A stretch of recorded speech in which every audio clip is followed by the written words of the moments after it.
বিসমিল্লাহির রহমানির রহিম আলহামদুলিল্লাহি রাব্বিল আলামিন ওয়াসসালাতু ওয়াসসালামু আলা রাসূলিহিল কারীম ওয়া আলা আলিহি ওয়া সাহবিহি আজমাইন আম্মা বাদ। বাবুন ফি বায়ানে মা ইউস্তাহাব্বু আও ইউবাহু ফি'লুহু ফিস সালাহ। দর্সের বিষয় হচ্ছে নামাজের মধ্যে মুস্তাহাব কাজগুলি অথবা মুবাহ জায়েজ কাজগুলি সম্পর্কে। প্রথম বস্তু যেটি সেটি হচ্ছে সুন্নত অর্থাৎ মুস্তাহাব। সুন্নত কাজগুলি মুস্তাহাব। ইউসান্নু লিল মুসাল্লি রাদ্দুল মারে মিন আমামিহি করিবাম মিনহু।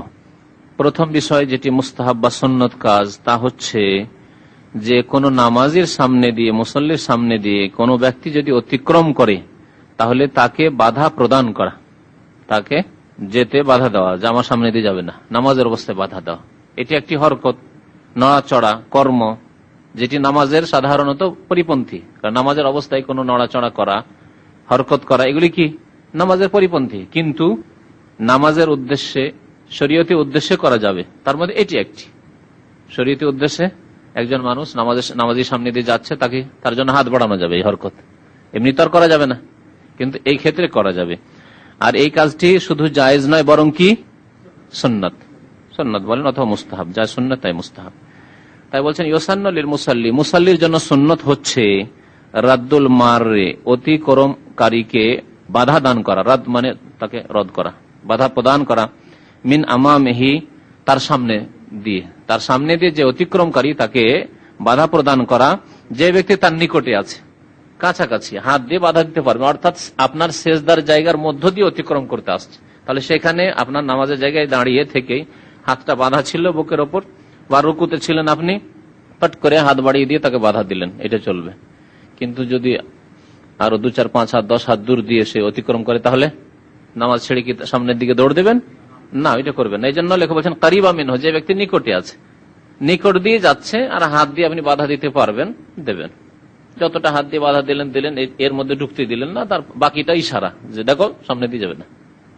এটি মুস্তাহাব বা সুন্নাত কেন? কারণ নবী সাল্লাল্লাহু আলাইহি সাল্লামের আদেশ, লিকাউলিন নবী সাল্লাল্লাহু আলাইহি সাল্লাম, কারণ নবী সাল্লাল্লাহু আলাইহি সাল্লাম ইরশাদ করেছেন, ইযা কানা আহাদুকুম ইউসাল্লি, যখন তোমাদের কেউ নামাজ পড়বে, সালাতে থাকবে, ইযা যখন, কানা আহাদুকুম তোমাদের কেউ, ইউসাল্লি নামাজ পড়বে, ফালা ইয়াদাউ আহাদান ইয়ামুরু বাইনা ইয়াদাইহি, যেই ব্যক্তি তার সামনে দিয়ে অতিক্রম করবে তাকে ছাড়বে না, ছেড়ে দেবে না, মানে বাধা দেবে।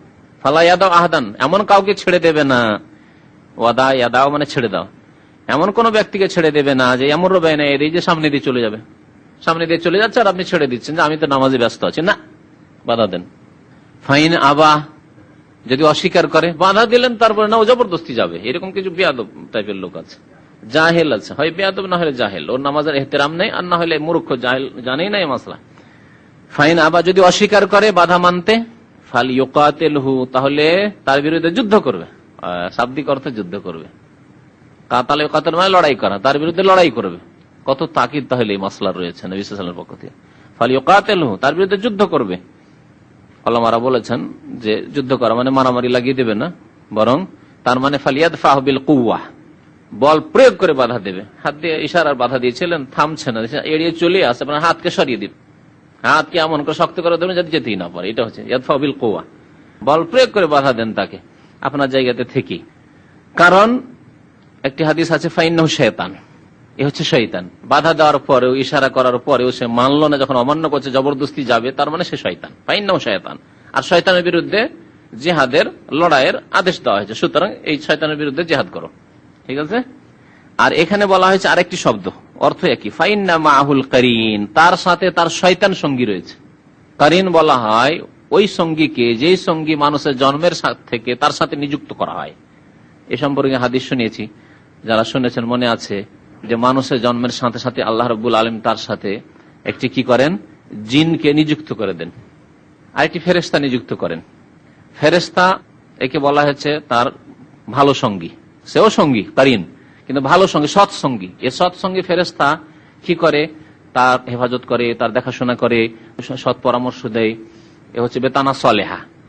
আর শয়তান যে সবসময় অসওয়াসা দিতে, কুমন্ত্রণা দিতে থাকে, দুষ্টামির চিন্তা নিয়ে আসতে থাকে, যে কি করলি রে, তোর মতো যৌবনকালে কত কে কি করলো, তুই কি করলি, এত টাকা পয়সা ইনকাম করলি, ঘরে তো একটা ডিশ লাগাইতে পারলি না, কত কে ফিল্ম দেখছে জীবনে, তুই ফিল্ম দেখলি না, ঠিক না, আমরা যারা সার্কাস সিনেমা দেখিনি, আমাদের কাছে ওই কারিন শয়তান মাঝে মাঝে এসে ওয়াসওয়াসা দেয় যে দুনিয়াতে একবার করেও তো মানুষ তওবা করে, তুই না সার্কাস কেমন তা জানলি, না সিনেমায় কেমন জানলি, কি করলি, ব্লু ফিল্ম শুধু ব্লু ব্লু শুনে থাকলি, ব্লু না কালো না লাল তাই দেখলি না, ঠিক না? এইভাবে ওই কারিন যে শয়তান আছে ওয়াসওয়াসা দিতে থাকে।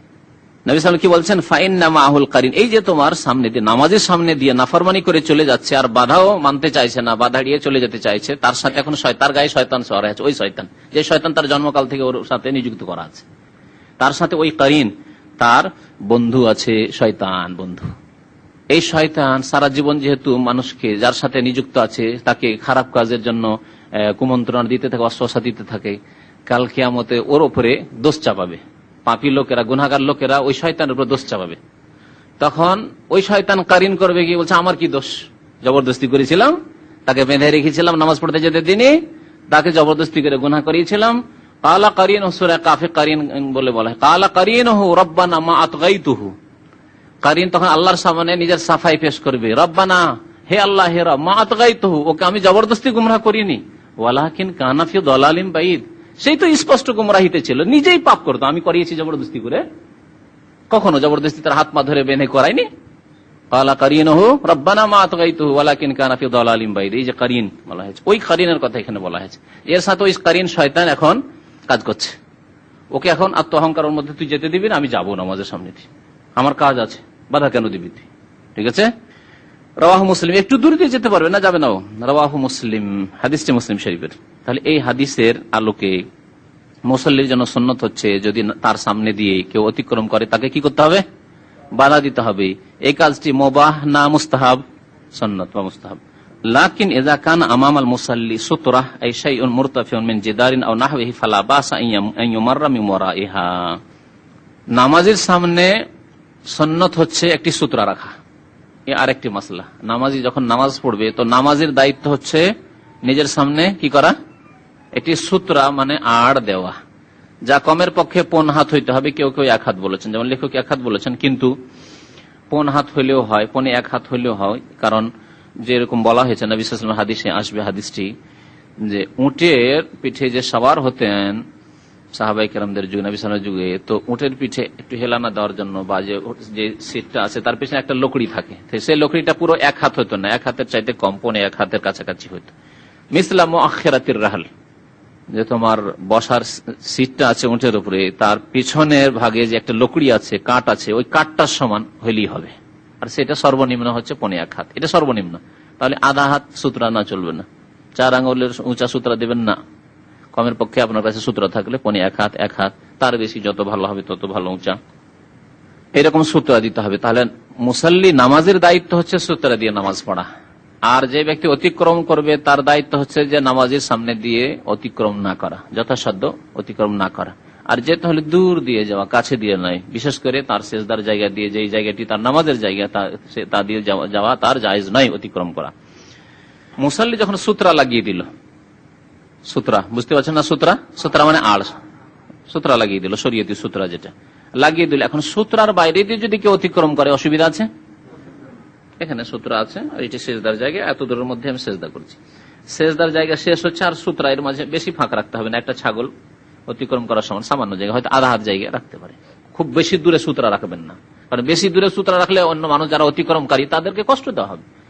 সূত্রা দিয়েছেন ওইখানে, ওই পিলারকে সূত্রা বানিয়েছেন, আর এখানে যদি নামাজ শুরু করেন তাহলে মানুষকে বিরক্ত করা, মানুষ অত দূর ঘুরে যেতে হবে, কেন এতটা জায়গা কেন দখল করবেন, আপনি কাছে আসেন, ওয়াল ইয়াদনু মিন, নবী সাল্লাল্লাহু আলাইহি ওয়াসাল্লাম বলেছেন যে সূত্রার নিকটবর্তী হয়ে দাঁড়াও।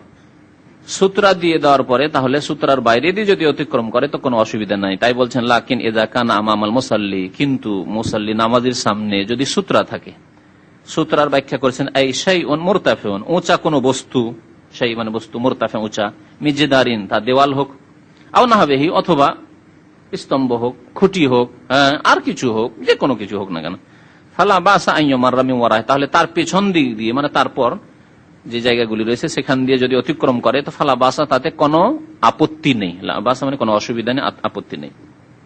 ওয়াকাযা ইযা ইহতাজ, একটি মাসলা হলো যে নামাজের সামনে দিয়ে তাহলে অতিক্রম করতে আপত্তি নেই কখন, যদি সূত্রার বাইরে দিয়ে অতিক্রম করে যায়, এক মাসলা। দ্বিতীয় মাসলা হচ্ছে যে জায়গা খুব সংকীর্ণ, জায়গা খুব সংকীর্ণ, আর তাকে এখন ওইখান দিয়ে অতিক্রম করতে হবে, নামাজে দীর্ঘক্ষণ সুন্নাত পড়েই যাচ্ছে, আর ওর প্রয়োজন আছে, বেরিয়ে যেতে হবে। প্রয়োজন বিভিন্ন রকমের, কারো কাজা হাজাত হতে পারে, কারো বাস ছুটে যাচ্ছে, কারো তাড়াতাড়ি আছে, মসজিদে এখন যেতে হবে, কারো দোকানপাট খুলতে হবে, বিভিন্ন প্রয়োজন হতে পারে, আর জায়গা নেই। তাহলে কি করবে? এই ক্ষেত্রেও জায়েজ যদি প্রয়োজন হয় আর জায়গা সংকীর্ণ, অন্য দিক দিয়ে কোনো রাস্তা নেই, আমাকে এখন যেতে হবে। দরজার সামনে নামাজ শুরু করেছে, দরজা শুধু ওখানে, আর ওখানে যদি নামাজ শুরু করে থাকে, সামনের দিক দিয়ে যেতে হবে, আর পিছন দিক দিয়ে কোনো রাস্তা নেই, এইরকম অবস্থায় যেতে পারবে। আরেকটি মাসলা বলছেন, তাই বলছেন ওয়াকাজা অনুরূপ ইজা তাজা এলাল মুরুর, যদি অতিক্রম করার প্রয়োজন হয় কোন ব্যক্তির, লিযিকিল মাকান, জায়গার সংকীর্ণতার কারণে, জায়গা কম আর ওর সামনে দিয়ে যেতে হচ্ছে, নামাজের সামনে দিয়ে, ফায়ামুরু, তাহলে অতিক্রম করবে, ওয়ালা ইয়ারুদ্দুহুল মুসাল্লি, এই ক্ষেত্রে নামাজি ব্যক্তি তাকে বাধা দেবে না। নামাজি ব্যক্তিকে এটা বুঝতে হবে যে এই লোকটি জায়গা নেই, অন্য দিক দিয়ে রাস্তা নেই, আর আমি এমন জায়গায় নামাজ শুরু করেছি যেখানে এখান দিয়ে যেতেই হবে, তাহলে এই ক্ষেত্রে বাধা দেবে না।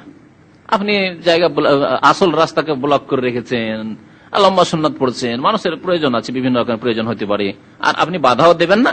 বাধাই যদি দেবেন তাহলে আপনি নিরাপদ জায়গায় নামাজ পড়েন, যেখানে সাধারণত মানুষের যাওয়ার প্রয়োজন পড়তে পারেন না, অত জরুরি প্রয়োজন হবে না। দুইটি মাসলা হয়ে গেল। তাহলে এগুলি কি জায়েজ? তাহলে মানে অতিক্রম করা জায়েজ, নামাজের মধ্যে যেগুলি জায়েজ তাহলে অতিক্রম করা জায়েজ। 3 নম্বর হচ্ছে যে মাসলা ইখতিলাফ রয়েছে, কিন্তু লেখকের মত এটি, তিনি বলছেন যদি হারামে হয়, অর্থাৎ মাক্কাতুল মুকাররমা হয়। হারাম মানে অনেক আবার মদিনাকে হারাম মনে করে, মদিনা না। কিছু ফুকাহাদের মত হচ্ছে, তার মধ্যে লেখক একজন, যে মাক্কাতুল মুকাররমায় সূত্রা নেই, অর্থাৎ মাক্কাতুল কাবা শরীফের মসজিদে নামাজের সামনে দিয়ে যে কোনো সময় যেতে পারে, একদল ফুকাহায়ে কেরামদের মত। তবে অন্য আরেক দল, বরং অধিকাংশ আলেমাদের, বরং এটি হচ্ছে সহিহ যে না, কাবা শরীফের মসজিদের কোনো এইরকম বৈশিষ্ট্য নেই, তবে সেখানে ভিড় ভাড়ের কারণে যদি মজবুর হয়, তাহলে আগের মাসলাটির মতো জায়গা নেই, লোকজনকে যেতে হবে, নামাজ চলতেই আছে, উপায় নেই, আপনাকে তওয়াফ থেকে বেরিয়ে যেতেই হবে, অথবা নামাজ লোক পড়তে আছে, আপনাকে এখন বেরিয়ে যেতে হবে, গাড়ি ধরতে হবে, যে কোনো কাজে আপনার মসজিদ থেকে বেরোতে হবে। যেদিকে যাচ্ছেন শুধু নামাজি আর নামাজি, বিশেষ করে যখন তওয়াফ করে আপনি 7 চক্কর দিয়ে বের হচ্ছেন আর মাকামে ইব্রাহিমের দিকে বেরোবেন, তখন আপনি বের হওয়ার উপায় নেই আপনার নামাজির সামনে না গেলে। এগুলি ক্ষেত্র, এগুলি মক্কাতুল মুকাররমার সাথে খাস না, যে কোনো জায়গায় এইরকম বড় যদি ইজতেমা থাকে, গ্যাদারিং থাকে, আর ওইখানে এইরকম ভিড় ভাড়, নামাজ চারিদিকে নামাজি আর নামাজি, আর আপনাকে বের হইতে হবে সেই মজলিস থেকে। বড় বড় জলসা হয় আমাদের দেশে, যাতে 2, 4, 5 হাজার, 10 হাজার, 20 হাজার মানুষ থাকে, এখন ওর মধ্যে থেকে আপনাকে বেরিয়ে যেতে হবে। আর নামাজ, সবাই নামাজ পড়ছে, হয়তো নামাজ হচ্ছে, তাহলে কি করবেন? সুন্নাত পড়ছে লোকেরা, যদি ইমামের সাথে নামাজ পড়ে তো আরেক মাসলা, আবার ইমামের সূত্রায় যথেষ্ট, কাতারের মধ্যে দিয়ে যেতে পারবেন। এই মাসলা জানা আছে কিনা? না জানা থাকলে জানা নেন, অনেকে হয়তো জানা নেই। ইমাম সাহেবের সামনে সূত্র দেওয়া আছে, আর নামাজ পড়ছিলেন আপনি, নামাজ পড়তে পড়তে দেখলেন যে না, আমাকে এখন তো বের হইতে হবে নামাজের অবস্থা, তাই নামাজের কাতারের মধ্যে দিয়ে যাতায়াত করতে পারেন, কোনো অসুবিধা নেই। সূত্রাতুল ইমামে সূত্রাতুল লিমান খালফা, মুহাদ্দিসিন কিরামরা এই অধ্যায় কায়েম করেছেন যে ইমামের সূত্রায় মুক্তাদির জন্য যথেষ্ট। তো ইমামের সামনে যে সূত্র দেওয়া আছে, সুতরাং আর মধ্যখানে প্রত্যেক জনের জন্য, মুক্তাদিদের জন্য কোনো সূত্র আড়ের দরকার নেই। কাতারের মধ্যে দিয়ে এপার থেকে ওপার প্রয়োজন, আপনি এদিকে আছেন, বাথরুম এদিকে আছে, আপনাকে এখন যেতে হবে ওইদিকে, যেতে পারেন কাতারের মধ্যে দিয়ে, এখানে ইমাম আর এই কাতারগুলির মধ্যে দিয়ে, লাইনের মধ্যে দিয়ে যেতে পারবেন। এই মাসলাটি আবার আলাদা। তো লেখক বলতে চাইছেন ওয়াকাযা ইযা কানা ইউসাল্লি ফিল হারাম, অনুরূপ যদি হারামে নামাজ পড়ে, অর্থাৎ মক্কাতুল মুকাররমে নামাজ পড়ে, মসজিদে হারামে, ফালা ইয়ামনাউল মুরুরা বাইনা ইয়াদাইহি, তার সামনে দিয়ে কেউ যদি অতিক্রম করে তাকে বাধা দেবে না, তিনি বাধা দিতে নিষেধ করছেন। অর্থাৎ এই ক্ষেত্রে তাহলে মক্কাতুল মুকাররমায় কি নেই? সূত্রা, হারাম শরীফে সূত্রা নেই তার মতে। তিনি একটি দলিল পেশ করেছেন, কি বলছেন? লিআন্না নবী সাল্লাল্লাহু আলাইহি ওয়াসাল্লাম কানা ইউসাল্লি বিমাক্কাতা, কারণ নবী সাল্লাল্লাহু আলাইহি ওয়াসাল্লাম মক্কায় নামাজ পড়তেন, সেই সময় ওয়ান্নাসু ইয়ামুরুনা বাইনা ইয়াদাইহি, আর লোকেরা তার সামনে দিয়ে অতিক্রম করত, ওয়ালাইসা দুনাহুম সূত্রা, আর নবী সাল্লাল্লাহু আলাইহি ওয়াসাল্লামের সামনে বা তাদের মাঝে আর নবীর মাঝে সাল্লাল্লাহু আলাইহি ওয়াসাল্লামের মাঝে কোনো সূত্রা ছিল না। রাওয়াহুল খামসা, হাদিসটি মুসনাদ আহমদে রয়েছে, আবু দাউদ, নাসাই, তিরমিজি, ইবনে মাজাহ, 5টি কিতাবে রয়েছে। দলিল শুনলেন? তাহলে যারা বলছে হারাম শরীফে, কাবা শরীফে সূত্রার দরকার নেই, সূত্রা দেওয়া অসম্ভব, এতগুলি লোকের মধ্যে প্রত্যেকে সূত্রা দিবে, অসম্ভব নয়, অসম্ভব কাজ। সূত্রা দিবেন, সূত্রা দিয়ে আরো বাধা সৃষ্টি করবেন, মানুষের তো প্রয়োজন, হ্যাঁ, সবাই আটকে যাবে। তো সূত্রা নবী সাল্লাল্লাহু আলাইহি ওয়াসাল্লাম দেননি, এই জন্য যে সূত্রা ওখানে দেওয়া অসুবিধা, অন্যদের জন্য অসুবিধার কারণ। তারপর এটা শুনে নেন, উনি যে এভাবে দলিলটা পেশ করে হারাম শরীফে জায়েজ করে দিয়েছেন, তার উত্তরটা দেব। কারণ যারা গবেষক আলেমা তারা বলেছেন না, হারামে হলেও যদি আপনি বাঁচতে পারেন নামাজের সামনে দিয়ে যাওয়া থেকে, তাহলে বাঁচতে হবে। বাঁচতে না পারেন, আপনাকে যেতে হচ্ছে, তখন আপনার জন্য জায়েজ। আর এটি শুধু মক্কার সাথে খাস নয়, মদিনায় হোক, সারা পৃথিবীর যে কোনো জায়গায় হোক, যে কোনো ভিড় ভাড়ের মধ্যে হোক, বড় জামে মসজিদ, আর সুন্নাত লোকেরা পড়তে আছে, সামনের দিকে আপনি মধ্য কাছে, এদিকে গেলেও নামাজের সামনে যেতে হবে, ওইদিকে গেলেও নামাজের সামনে যেতে হবে, আর আপনাকে যেতে হবে মসজিদ থেকে বেরিয়ে। এখন লোকেরা সুন্নাত পড়তে আছে, কি করবেন? বসে থাকলে অনেক সময় মসজিদ খারাপ করে দিতে পারেন আপনি, বসে থাকবেন নাকি? তাহলে বোঝা গেল যে মসজিদ হারামের সাথে মাসলা খাস নাই, যদিও কিছু ওলামারা ফুকাহারা বলেছেন, তার মধ্যে তিনি একজন। তো তিনি কি বলছেন দলিলটি? তো দলিলটি জবাব শোনার জন্য এই মাসলাটি শুনেন যে সূত্রা লাগানোটা কি? ওয়াত্তিখাযু সূত্রাতে সুন্নাতুন, সূত্রা লাগানো কি সুন্নাত ফি হাক্কিল মুনফারিদে, একাকী নামাজের জন্য আর ইমামের জন্য। এর দ্বারা বোঝা গেল যে মুক্তাদিকে প্রত্যেকে নিজের নিজের সূত্রা লাগাতে হবে না, হবে না, প্রয়োজনই নেই, নিষ্প্রয়োজন কাজ। কারণ মুক্তাদির সূত্রা কোনটি? ইমামের যে সূত্রটি, ওটি হচ্ছে মুক্তাদির সূত্রা। তাহলে সূত্রা কাকে লাগাইতে হবে? আড় দিয়ে নামাজ পড়তে হবে, একাকী নামাজিকে, মুনফারিদকে আর ইমামকে। আর এদের ক্ষেত্রে হুকুম কি? সূত্রা লাগানোর, আড় রেখে নামাজ পড়া সুন্নাত। নবী করিম সাল্লাল্লাহু আলাইহি ওয়াসাল্লাম মক্কাতুল মুকাররমে নামাজ পড়েছেন আর সূত্রা লাগাননি এই জন্য যে সুন্নত কাজ মাঝে মাঝে নবী সাল্লাল্লাহু আলাইহি ওয়াসাল্লাম ছেড়ে দিতেন। হ্যাঁ, ফরজের মতো না হয়, সুন্নত মাঝে মাঝে নবী সাল্লাল্লাহু আলাইহি ওয়াসাল্লাম ছেড়ে দিতেন, এই ব্যাপারে কোনো দ্বিমত নেই। তাহলে মনে রাখবেন যে দাড়ি রাখা সুন্নত নয়, না হলে মাঝে মাঝে নবী সাল্লাল্লাহু আলাইহি ওয়াসাল্লাম ছেড়ে নিতেন। বুঝতে পেরেছেন মশলা? এবার এই ফতোয়া খবরদার দিবেন না, যারা দিবে তারা গোমরা করছে। মনে রাখবেন যে দাড়ি সুন্নাত, দাড়ি না, দাড়ি ওয়াজিব। নবী সাল্লাল্লাহু আলাইহি সাল্লাম সুন্নত কাজ অনেক সময় ছেড়েছেন, কারণ যাতে করে লোকেরা ওয়াজিব না মনে করে এবং উম্মতের জন্য সহজ করার জন্য। কখনো আপনি ছাড়তে বাধ্য হলে ছাড়বেন। তো হাদিসে আছে যে নবী সাল্লাল্লাহু আলাইহি সাল্লাম বিনা সূত্রায় মক্কায় নামাজ পড়েছেন, কিন্তু এই কথা তো বলেননি যে মক্কায় তোমরা সূত্রা লাগায় না। সূত্রার হুকুম হচ্ছে আম হুকুম সব জায়গায়। আর মানুষের ওজরের কারণে, অসুবিধার কারণে নামাজের সামনে দিয়ে যাওয়ার হুকুম, এটি হচ্ছে আম, মক্কাতে হোক আর অন্য জায়গায় হোক। সুতরাং হারামের বৈশিষ্ট্য, মক্কাতুল মুকাররমার বৈশিষ্ট্য, কাবা শরীফের বৈশিষ্ট্য যে মসজিদে হারামে নামাজের সূত্রা লাগে না বা সামনে দিয়ে আপনি অতিক্রম করেন না, যথাসাধ্য বাঁচার চেষ্টা করবেন। কিন্তু যদি রাস্তা না পান, অন্য জায়গায় যেমন তেমনই হচ্ছে মসজিদে হারামের হুকুম। ওয়াত্তিখাযু সূত্রাতে সুন্নাতুন ফি হাক্কিল মুনফারিদি ওয়াল ইমাম, সূত্রা লাগানো ইমাম এবং একাকী নামাজের জন্য সুন্নাত। কি জন্য সুন্নাত? নবী সাল্লাল্লাহু আলাইহি ওয়াসাল্লামের আদেশ, যখন নবী সাল্লাল্লাহু আলাইহি ওয়াসাল্লাম আদেশ করেছেন তখন সুন্নাত। ইযা সাল্লা আহাদুকুম, তোমাদের কেউ যখন নামাজ পড়ে, ফালইউসাল্লি ইলা সূত্রা, সূত্রা রেখে নামাজ পড়বে, ওয়াল ইয়াদনু মিনহা, এবং তার নিকটবর্তী হবে। তাহলে কাছাকাছি হতে পারে, সূত্রাকে দূরে রাখবেন না।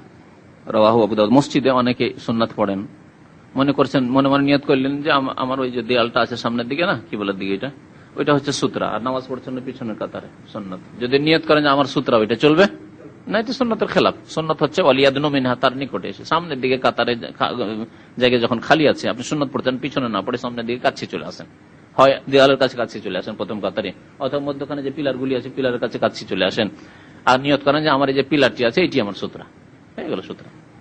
রাওয়াহু আবু দাউদ, আবু দাউদের হাদিস, ইবনে মাজার হাদিস, সাহাবী আবু সাঈদ খুদরি রাদিয়াল্লাহু তাআলা আনহু বর্ণনা মিন হাদিস আবি সাঈদ। ওয়া আম্মাল মামুম, মুক্তাদির হুকুম কি? বলেন ফাসুতরাতুহু সূত্রাতু ইমামিহি, তার সূত্রা ইমামের সূত্রাই, ইমামের সূত্রাই হচ্ছে তার সূত্রা।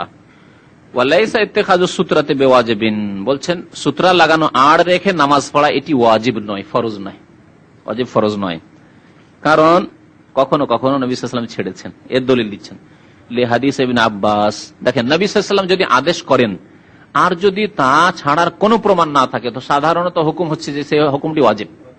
আর যেখানে নবী সাল্লাল্লাহু আলাইহি ওয়াসাল্লাম আদেশ করেছেন আবার সুন্নত বলা হচ্ছে, যেমন লেখক বলেন এখানে তো আদেশ, এখানে সুন্নত কেমন করে বোঝা গেল? যখন তোমাদের কেউ নামাজ পড়বে তখন সূত্রা রেখে নামাজ পড়বে এবং সূত্রার নিকটবর্তী হবে, তা আদেশ কিনা? নবীর আদেশ পালন করা ওয়াজিব হয় কিনা? ওয়াজিব হওয়া উচিত। কিন্তু ওয়াজিব কেন তিনি বললেন না, অথচ নবী সাল্লাল্লাহু আলাইহি ওয়াসাল্লামের আদেশ আর একটি হাদিসের কারণে? বোঝার চেষ্টা করেন ভালো করে, কি হাদিসটি? এই হাদিস এই জন্য ওয়াজিব নয় যে আব্দুল্লাহ বিন আব্বাস রাদিয়াল্লাহু তাআলা আনহুমা হাদিস বর্ণনা করেছেন, আন্নাহু সাল্লা ফি ফিজাইন, আন্নাহু সাল্লাল্লাহু আলাইহি ওয়াসাল্লাম সাল্লা ফি ফিজাইন, নবী সাল্লাল্লাহু আলাইহি ওয়াসাল্লাম একদিন খোলা মাঠে নামাজ পড়লেন। ফিজা মানে খোলা মাঠ, ফিজাই মানে খোলা মাঠে নামাজ পড়লেন। লাইসা বাইনা ইয়াদিহি শাই, তার সামনে কোনো সূত্রা বা কোনো কিছুই ছিল না, কোনো আড় ছিল না। তাহলে বিনা সূত্রায় যখন নবী সাল্লাল্লাহু আলাইহি ওয়াসাল্লাম কখন নামাজ পড়েছেন, তাহলে সূত্রা লাগানো নামাজের জন্য কি হয়ে গেল?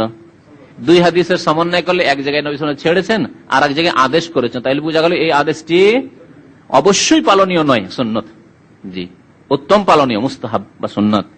রাওয়াহু আহমদ, আবু দাউদ, ইমাম আহমদ এবং ইমাম আবু দাউদ রিওয়ায়াত করেছেন। ওয়ায়ামবাগি আন তাকুনা সূত্রাতু কায়মাতান কামুআখিরাতির রাহলি বা কামুখিরাতির রাহলি, দুই রকম পড়া গেছে। আর উচিত হচ্ছে যে সূত্রা আড় করবেন এটি দাঁড়ানো থাকবে, দাঁড় করে রাখবেন, ইয়ামবাগি মানে উচিত, উচিত হচ্ছে আন্তাকুনা সূত্রা কায়েমা, সূত্রাটি দাঁড়িয়ে থাকবে, মুখেরাতির রাহাল, যে উটের পিঠের ওপর সেটিকে কি বলে, পিছনে কখনো কখনো হেলানা দিতে হয়, অথবা পিছনে ঘষকে না পড়ে যায়, দ্রুত বেগে উঠ চলছে, পিছনে ঘষকে না পড়ে যায় সাওয়ারি, সেজন্য পেছন দিকে একটা কাঠ খাড়া করা থাকে, এখানে কাঠ খাড়া করা থাকে হেলানা দেওয়ার জন্য। জি, তো প্রায় 1.5 হাত থাকে। তো মুখেরাতির রাহাল ওই গদির শেষ অংশের লকড়ি, মুখেরা মানে লকড়িটির মতো, কাঠটির মতো দাঁড় করে রাখতে হবে। এই কাদরা জেরাইন, অর্থাৎ আনুমানিক সেটি 1 হাত, জেরা মানে 1 হাত, এই যে এটা হচ্ছে জেরা। সাওয়াউন কানা দাকিকাতান আও আরিজা, আরেকটি মাসা বলছেন, আচ্ছা যে সূত্রা হইতে হবে, লম্বার দিক দিয়ে তো বোঝা গেল যে 1 হাত বা 1.5 হাত হইতে হবে, কিন্তু চওড়াইতে কতটা হইতে হবে, চওড়াইতে কতটা মোটা হইতে হবে? কলমের মতো যদি চিকন থাকে, একটা ছড়ির মতো, চলবে না চলবে না? না এরকম পিলার মতো নামাজিকে পুরোটা ঢাকতে পারে ওইরকম হালাজেম? তো বলছেন না, ওইটা জরুরি না। সাওয়াউন কানা দাকিকা, সে সূত্রটি অত্যন্ত চিকন হোক, দাকিকা মানে একেবারে চিকন, সরু সরু চিকন হোক, আর আরিজা অথবা চওড়া হোক, চওড়া হয়ে আছে গোটা দেওয়ালটি সূত্র, আপনার এই যে দেওয়াল পুরো সূত্রা, যে কোনো রকম হোক না কেন, কিন্তু খাড়া রাখতে হবে। যদি এটাকে ফেলে দেন, এটি আমার সূত্র, নিয়ত করলেন যে আমার সূত্র এই কলমটা চলবে, ছড়িটি ফেলে দেন আমার সূত্র না, সূত্র চলতে পারে। বড় বোতল যদি হয় 2 লিটারে তাহলে সূত্র হয়ে যেতে পারে, এটাই সূত্র হয়ে যেতে পারে, যে এলাশাই যে কোনো জিনিস সূত্র হইতে পারে, খাড়া থাকতে হবে। ওয়াল হিকমাতু ফি ইত্তিখাযিহা, আচ্ছা কি রহস্য, হিকমত কি যে সূত্র লাগিয়ে নামাজ পড়তে হবে, এর হিকমত কি? বলছেন ওয়াল হিকমাতু ফি ইত্তিখাযিহা, সূত্র লাগাবার হিকমত কি? তা বলছেন লিতামনা আল মাররা বাইনা ইয়াদিহি ওয়া লিতামনা আল মুসাল্লিয়া মিনাল ইনশিগাল বিমা ওয়ারাহা।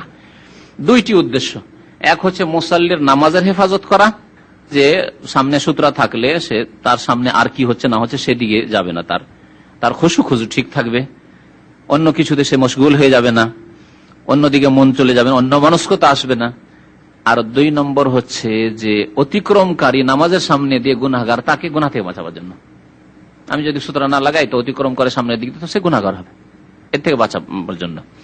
বলছে প্রথম হিকমত লিতামনা আল মাররা বাইনা ইয়াদিহি, নামাজের সামনে দিয়ে অতিক্রমকারীকে বাধা দানের জন্য, যে দেখো সূত্র দেওয়া আছে, তার মানে এর ভিতরে ঢুকবে না, এটা আমার, এই জায়গা হচ্ছে আমার, তুমি যাবে ওটা দিয়ে যাও, তার বাইরে দিয়ে যাও, তাকে গুনাহ থেকে বাঁচালেন আর বাধা দিলেন। ওয়ালিতামনা আল মুসাল্লিয়া মিনাল ইনশিগাল বিমা ওয়ারাহা, আর মুসাল্লিকে বাঁচাবার জন্য মিনাল ইনশিগাল বিমা ওয়ারাহা, সূত্রার বাইরে যা কিছু আছে তাতে মশগুল হওয়া থেকে, তার মন সেই দিকে চলে যাওয়া থেকে। যখন এই সূত্র লাগানো আছে, বিশেষ করে সূত্র যদি চওড়া থাকে, দেয়ালের সামনে নামাজ পড়েন, তাহলে দেয়ালের বাইরে কি হচ্ছে না হচ্ছে, লোকজন যাতায়াত করছে, সামনে সিঁড়ি আছে যাতায়াত করছে, আপনার ওইদিকে মন যাবে না, কিন্তু সূত্র না থাকলে আপনি খোলা জায়গায় ওইদিকে হয়তো নজর যাচ্ছে, খুশু নষ্ট হচ্ছে। ওয়াইন কানা ফি সাহরা সাল্লা ইলা শাইইন সাখিসিন মিন শাজারিন আও হাজারিন আসা, খোলা মাঠে আছেন, যেখানে কোনো বাড়িঘর নেই, দেয়াল নেই, কোনো খাম্বা নেই, খুঁটি নেই, কিছুই নেই, খোলা মাঠ, ওখানে কি সূত্র হবে আপনার? সে গাছ যদি থাকে, দেখবেন যে গাছপালা আছে কিনা, যেমন আমাদের দেশে তো যেখানে সেখানে গাছ, মাশাআল্লাহ, গাছই আপনার সূত্র। এটা গাছের সামনে দাঁড়িয়ে যান মাঠের মধ্যে, আর গাছটাকে সূত্র নিয়ত করেন যে আমার গাছটাই সূত্র হয়ে গেল। অথবা কোনো জায়গায় পাহাড় পর্বত যেখানে আছে, উঁচা হয়ে আছে পাহাড়টাকে মনে করলেন এই পাহাড়টা আমার সূত্রা, উঁচু হয়ে আছে বালি, চলে যান এয়ারপোর্ট রোডে অনেক জায়গায় বালি উঁচা হয়ে আছে পাহাড়ের মতো, হয়তো ওই বালি উঁচা হয়ে আছে কোনো জায়গায়, সেটাই সূত্র আপনার জন্য। আশা অথবা নরম মাটি আছে, তাতে পুঁতে দিতে পারলেন, একটা লাঠি পুঁতে দিতে পারলেন। নবী সাল্লাল্লাহু আলাইহি ওয়াসাল্লাম লাঠি রাখতেন সাথে, লাঠি রাখার অনেক ফায়দা আছে, হাতে লাঠি রাখা সুন্নাত দুনিয়াবি বহু হিকমতের কারণে, এবং তাতে দিনই ফায়দাও রয়েছে। লাঠি যদি হাতে থাকে তো কুকুর আপনার সাথে শয়তানি করবে না, আর না হলে ঢিলা ঢালা কাপড় আমাদের দেশে যদি পরেন তাহলে খুব মুশকিল। এই জুব্বা পরে যেসব বাইরের দেশে থাকছে কেমন করে, আমাকে তো খুব ভয় লাগে, লম্বা পাঞ্জাবি থাকলেই তো ভয় লাগে, কুকুর লাগে নতুন গ্রামে গেলে, নতুন জায়গায় গেলে। তো হাতে যদি লাঠি থাকে, সুন্নতের লাঠি, যে আমাদের দেশের আলেম ওলামারা ফারেক হইলে মাদ্রাসাতে লাঠি দেয়, একটা লাঠি হাতে থাকলে কুকুর আর কথা বলবে না, কিন্তু চুপ একবারে। আর এতে ফায়দা, নামাজের ক্ষেত্রে সূত্রা বানানো হচ্ছে, ইস্তিনজার ক্ষেত্রে হয়তো শক্ত মাটি, পানি নেই আপনার কাছে, মাটিটা একটু আঘাত করলেন, একটা ঢেল উঠে গেল, মাটি কিছুটা উঠে গেল, শক্ত মাটি, এঁটেল মাটি হইতে পারে, তাদের ইস্তিনজা করা হলো, কুলুক ধরা হলো। মুসা আলাইহিস সালামের কাছে লাঠি থাকতো, আল্লাহ রাব্বুল আলামিন মুসা আলাইহিস সালামকে জিজ্ঞেস করছেন, মুজিজা দিলেন ওই লাঠিতে। আল্লাহ জিজ্ঞেস করছেন মুসাকে, ওমা তিলকা বিয়ামিনিকা ইয়া মুসা, মুসা তোমার ডান হাতে কি? বলছে হে আসায়া, আল্লাহর সাথে কথা বলতে পেয়েছেন। আল্লাহ জিজ্ঞেস করলেন তোমার হাতে কি? তো এর উত্তর হচ্ছে কি? লাঠি। যথেষ্ট, এতটাই। যারা অলংকার বিদ্যা সম্পর্কে আলোচনা করেছেন, বালাগাত সম্পর্কে, তারা লিখেছেন যে আল্লাহ মুসাকে জিজ্ঞেস করলেন ওমা তিলকা বিয়ামিনিকা ইয়া মুসা, মুসা তোমার ডান হাতে কি? এর জবাব হচ্ছে যে আল্লাহ, এটি তো লাঠি, যে বলে যথেষ্ট ছিল। তিনি যেই সুযোগ পেয়েছেন আল্লাহর সাথে কথা বলার, কথা বন্ধ না। হিয়া আসায়া আতাওয়াক্কাউ আলাইহা ওয়া আহুশু বিহা আলা গানামি ওয়া লিয়া ফিহা মাআরিব উখরা। একেবারে এত কথা বলেছেন। যেমন একজন মাহবুব, হাবিবের সাথে যদি সাক্ষাৎ হয়, হাবিবের মাহবুবের সাথে, মানে প্রিয় ব্যক্তি একজন কাউকে ভালোবাসে, আর যাকে ভালোবাসে তার সাথে যদি সাক্ষাৎ হয়, কথা বলার সুযোগ পায়, তো যে সুযোগ পায় সেই সুযোগকে হাত ছাড়া করে নাও। এই সুযোগ পেয়েছে কথা বলার, এই সুযোগ কথা বলেই নি কিছু। তো মুসা আলাইহিস সালাম দেখলেন আল্লাহর সাথে আল্লাহ মাহবুব, আল্লাহকে সবচেয়ে বেশি ভালোবাসতে হবে, যেমন তার রাসূলকে ভালোবাসতে হবে। তো ইয়াকুন আল্লাহ ওয়া রাসূল আহাব্বা ইলাইহি মিম্মা সিওয়াহুমা, সারা পৃথিবীর সবকিছু চাইতে সবচেয়ে বেশি ভালোবাসতে হবে কাকে? আল্লাহকে এবং রাসূলকে। তাহলেই ওয়াজাদা বিহিন্না হালাওয়াতাল ঈমান, ঈমানের স্বাদ পাবে মুমিন। ঈমানের স্বাদ কখন পাবে? নবী সাল্লাল্লাহু আলাইহি ওয়াসাল্লাম তিনটি, তার মধ্যে এটি হচ্ছে সবচাইতে বেশি ভালোবাসতে হবে আল্লাহকে, সবচাইতে বেশি ভালোবাসতে হবে রাসূলুল্লাহ সাল্লাল্লাহু আলাইহি ওয়াসাল্লামকে। তো মুসা আলাইহিস সালাম তার সম্পর্কে কি বলতে পারেন? কত আল্লাহকে ভালোবাসতেন। সুযোগ পেয়েছে আল্লাহর সাথে কথা বলার। কে এই সুযোগ পায়? কালিমুল্লাহ। এই যেমনই সুযোগ পাওয়া যায়, আল্লাহ তো জিজ্ঞেস করেছেন, হে আসায় আল্লাহ, এই আমার লাঠি, আতাওয়াক্কাউ আলাইহা, যখন আমি ক্লান্ত হয়ে যাই নামাজ পড়তে পড়তে, তখন ভর দিয়ে নামাজ পড়ি, আতাওয়াক্কাউ আলাইহা, তাতে হেলা না দিই। ও আহুশু বিহা আলা গানামি, তিনি ছাগল চড়াতেন। 10 বছর ধরে তো মোহরানায় শুধু ছাগল চড়িয়েছেন, তাই না? সোহাইব আলাইহিস সালামের মেয়েকে বিয়ে করার জন্য। ফাইন আতমামতা আশারান ফামিন ইনদিক, 8 বছর কমপক্ষে, আর যদি 10 বছর পুরিয়ে দাও তাহলে আরো ভালো। তো ঠিক আছে, আমি 10 বছরই করবো, অসুবিধা নেই। তো 10 বছরের মোহরানা, আর আজকাল 1,00,000 2,00,000 টাকা মোহর হলে আজকাল আপনারা অনেকে যুবকরা অভিযোগ করে, কি করব, দেশে গিয়ে বিয়ে করতে চাইলে 1,00,000-1,50,000 টাকা চাই, সস্তায় তো পাই না। 10 বছরের ইনকাম চিন্তা করেন তো। আপনারা যদি সৌদি আরবে 10 বছর ইনকাম করবেন, সব টাকা দিতে হবে। আপনার শ্বশুর সাহেব যদি বলে যেখানে পেগাম দিচ্ছেন দেবেন, কত লোভের রে, কত লোভ। 10 বছরের ইনকাম আমার নেবে। আর সোহাইব আলাইহিস সালাম 10 বছরের ইনকাম নিয়েছেন মুসা আলাইহিস সালামের কাছে। ইন্নী উরিদু আন উনকিহা ইহদাবনাতাইয়া হাতাইন, এই 2 মেয়ে আছে, তার মধ্যে একটি আমি তোমাকে দেব। আলা আনতা আজরানি সামানিয়া হিজাজ, শর্ত হচ্ছে যে 8 বছর আমার কাছে চাকর থাকতে হবে, কাজ করে দিতে হবে আমার বাড়ির। ফাইন আতমামতা আশারান, আর 10 বছর করে দাও, তাহলে তোমার মর্জি। ফামিন ইনদিক ওমা উরিদু আন আশুক্কা আলাইক। কি বলছিলাম? যে মুসা আলাইহিস সালাম বলছেন যে আমি এর দ্বারা বকরি ছাগলকে গাছ থেকে পাতা পেড়ে দিতে হয়, মারি লাঠি দিয়ে গাছের ডালে, তখন পাতা পড়ে। আহুশু বিহা আলা গানামি ওয়া লিয়া ফিহা মাআরিব উখরা, আর বহু কাজে লাগে আল্লাহ, এই লাঠি আমার বহু কাজে লাগে। বহু কাজের মধ্যে ইস্তেঞ্জা করার ক্ষেত্রে লাগে, নামাজের সূত্রা বানাবার ক্ষেত্রে লাগে, দুশ্মন শত্রু হাতে একটা লাঠি থাকলে সবসময় সাবধান হয়ে কাছে ঘনিয়ে আসবে, যতই সে মানে সাহস, কিন্তু দেখে যে না হাতে একটা লাঠি আছে রে, কিনা কি করে চোখেই যদি ঢুকিয়ে দেয় তাহলে কি হবে? ঠিক না? ফাইনলাম ইউমকিন গারজুল আসাফিল আরজ, আপনার কাছে লাঠি আছে কিন্তু লাঠি মাটিতে পুঁততে পারছেন না। গারাজা মানে পোতা, মাটিতে গাড়া বা পোতা। ফাইনলাম ইউমকিন গারজুল আসা, লাঠি পোতা যদি সম্ভবপর না হয়, ফিল আরজে, জমিনে। কোন জমিনে? শক্ত জমিনে। ওয়াজাআহু বাইনা ইয়াদিহি আরদান, লেখক বলছেন তাহলে লাঠিটাকে লম্বা করে চওড়াতে রেখেই দিবেন। কি করবেন? আপনারা তো যতটা পারবেন ততটা না করবেন, যখন উপায় নেই তো সামনে রেখে দেন আপনি। এই ফতোয়াটি ইজতিহাদি ফতোয়া, কারণ এই মর্মে লাইন টানার একটা হাদিস আছে জয়ীফ। যদি তুমি সূত্রা না পাও তাহলে সামনে কি করো, একটা দাগ টেনে দাও। এই হাদিস জয়ীফ, সহি হাদিস নয়। সুতরাং জয়ীফ হাদিস দিয়ে কোনো মাসলা ইস্তেমাদ করা যায় না। তবে এই মশলাটি কি বলবো, যে লাঠি আপনি গাড়তে পারছেন না, পুঁততে পারছেন না, তো লাঠি ফেলে দেন, এটি ইজতিহাদি মশলা। উলামায়ে কেরাম এই সব ক্ষেত্রে, যে ক্ষেত্রে দলিল নেই হয়তো অনেক সময় ইজতিহাদি ফতোয়া দিয়েছেন। ওয়াইজাল তাবাসাতিল কিরাআতু আলাল ইমামি ফালিল মামুম ইউসমিআহুল কিরাআতাস সাহিহাতা। এখন সূত্রার মাসলা শেষ। আরেকটি মুস্তাহাব কাজ বলছেন, ইমাম কিরাত করছে, তিলাওয়াত করছে, তিলাওয়াত করতে করতে যদি ভুলে যায় অথবা ভুল হয়ে যায়, ভুলে গেল অথবা গ্যাপ দিয়ে দিল, কিছু কালেমা কিছু অংশ আয়াতের ছেড়ে দিল, দিয়ে সামনে বেড়ে চলে গেল, এরকম যদি হয় তাহলে মুক্তাদিদের জন্য কি করা উচিত? বলছেন ফালিল মামুম ইউসমিআহুল কিরাআতাস সাহিহাতা, তাকে সঠিক কিরাতটি শুনিয়ে দিবে। তাই নামাজের অবস্থায় উচ্চস্বরে মুক্তাদির কিরাত তেলাওয়াত করা সুন্নাতের খেলাফ, ঠিক কিনা?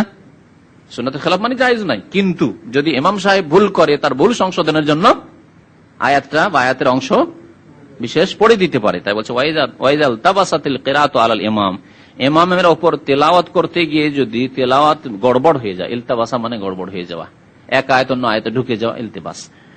ফালিল মামুমে, তাহলে মুক্তাদি, মামুম মানে মুক্তাদি, ইমাম মানে ইমাম, আর ইমামের যে অনুসরণকারী সে হচ্ছে মামুম। মুক্তাদির জন্য জায়েজ বা মুস্তাহাব, লিল মামুম শুধু লিখেছেন, এখানে মুস্তাহাব না জায়েজ তিনি লিখেননি, কিন্তু এটি মুস্তাহাব, ওয়াজিব নয়।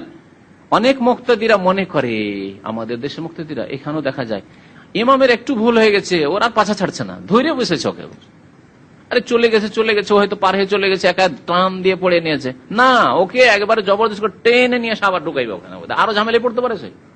তাহলে হুকুমটি জেনে রাখতে হবে। যদি ওয়াজিব হতো তাহলে আপনাকে জবরদস্তি টেনে নিয়ে আসতো, এই ভুল কেন করছেন আপনি, আসেন ফিরে আসেন সঠিক জায়গায়, না এটি জরুরি নাই, এটি হচ্ছে মুস্তাহাব কাজ, যদি তার সংশোধন করে দেন মুস্তাহাব। আর যদি ভুল হয়ে যায়, অনিচ্ছাকৃত ভুল, তার পক্ষ থেকে কোনো অবহেলা নেই, কোতাহি নেই, যথাসাধ্য ভালো হেফজ করার চেষ্টা করেছে, তাহলে সে গুনাহগার না। আর যদি অবহেলাকারী ইমাম হয়, যখন তখন ভুল, ছোট ছোট সূরায় ভুল, প্রত্যেক নামাজে ভুল, তাহলে সে গুনাহগার হবে, তাহলে তার গাফিলতির কারণে, অবহেলার কারণে সে গুনাহগার হবে। অনেক সময় ভালো মুখস্থ থেকেও সামনে গিয়ে তেলাওয়াত করতে গিয়ে, আর বিশেষ করে যারা বেশি মুখস্থ রাখেন তাদের কতগুলি আয়াত আছে মুতাশাবিহাত, কাছাকাছি আয়াত, কাছাকাছি, এগুলি মুতাশাবিহাত বলে, একই রকমের সদৃশ্য আয়াত, এখানে একটু পার্থক্যের সাথে আরেক জায়গায় আছে, বা এই আয়াতটি আরেক জায়গায় আছে, এক সূরা থেকে আরেক সূরায় লাফ দিয়ে ঢুকে পড়েছে, ও খেয়ালই করেনি যে আমি কোন সূরাতে কোন সূরায় ঢুকে পড়েছি।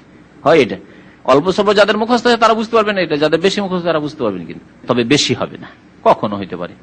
আর বেশি হচ্ছে তার মানে তার হেফজ দুর্বল, অবহেলা আছে, মোরাজা করে না, রিভাইজ করে না, এগুলি তার নিজের পক্ষ থেকে অবহেলা, গুনাহ হবে।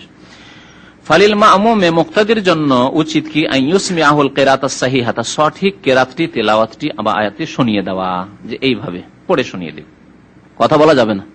হ্যাঁ, যদি বলছে আপনি ভুল করছেন, জায়েজ, নামাজ বাতিল হয়ে যাবে, কারণ মানুষের কথা এটি, কিন্তু আল্লাহর কালাম যেহেতু কোরআনে কারিমে আয়াতের অংশ তেলাওয়াত করছে, সেই জন্য নামাজ নষ্ট হবে না, এটি তার জন্য করা মুস্তাহাব।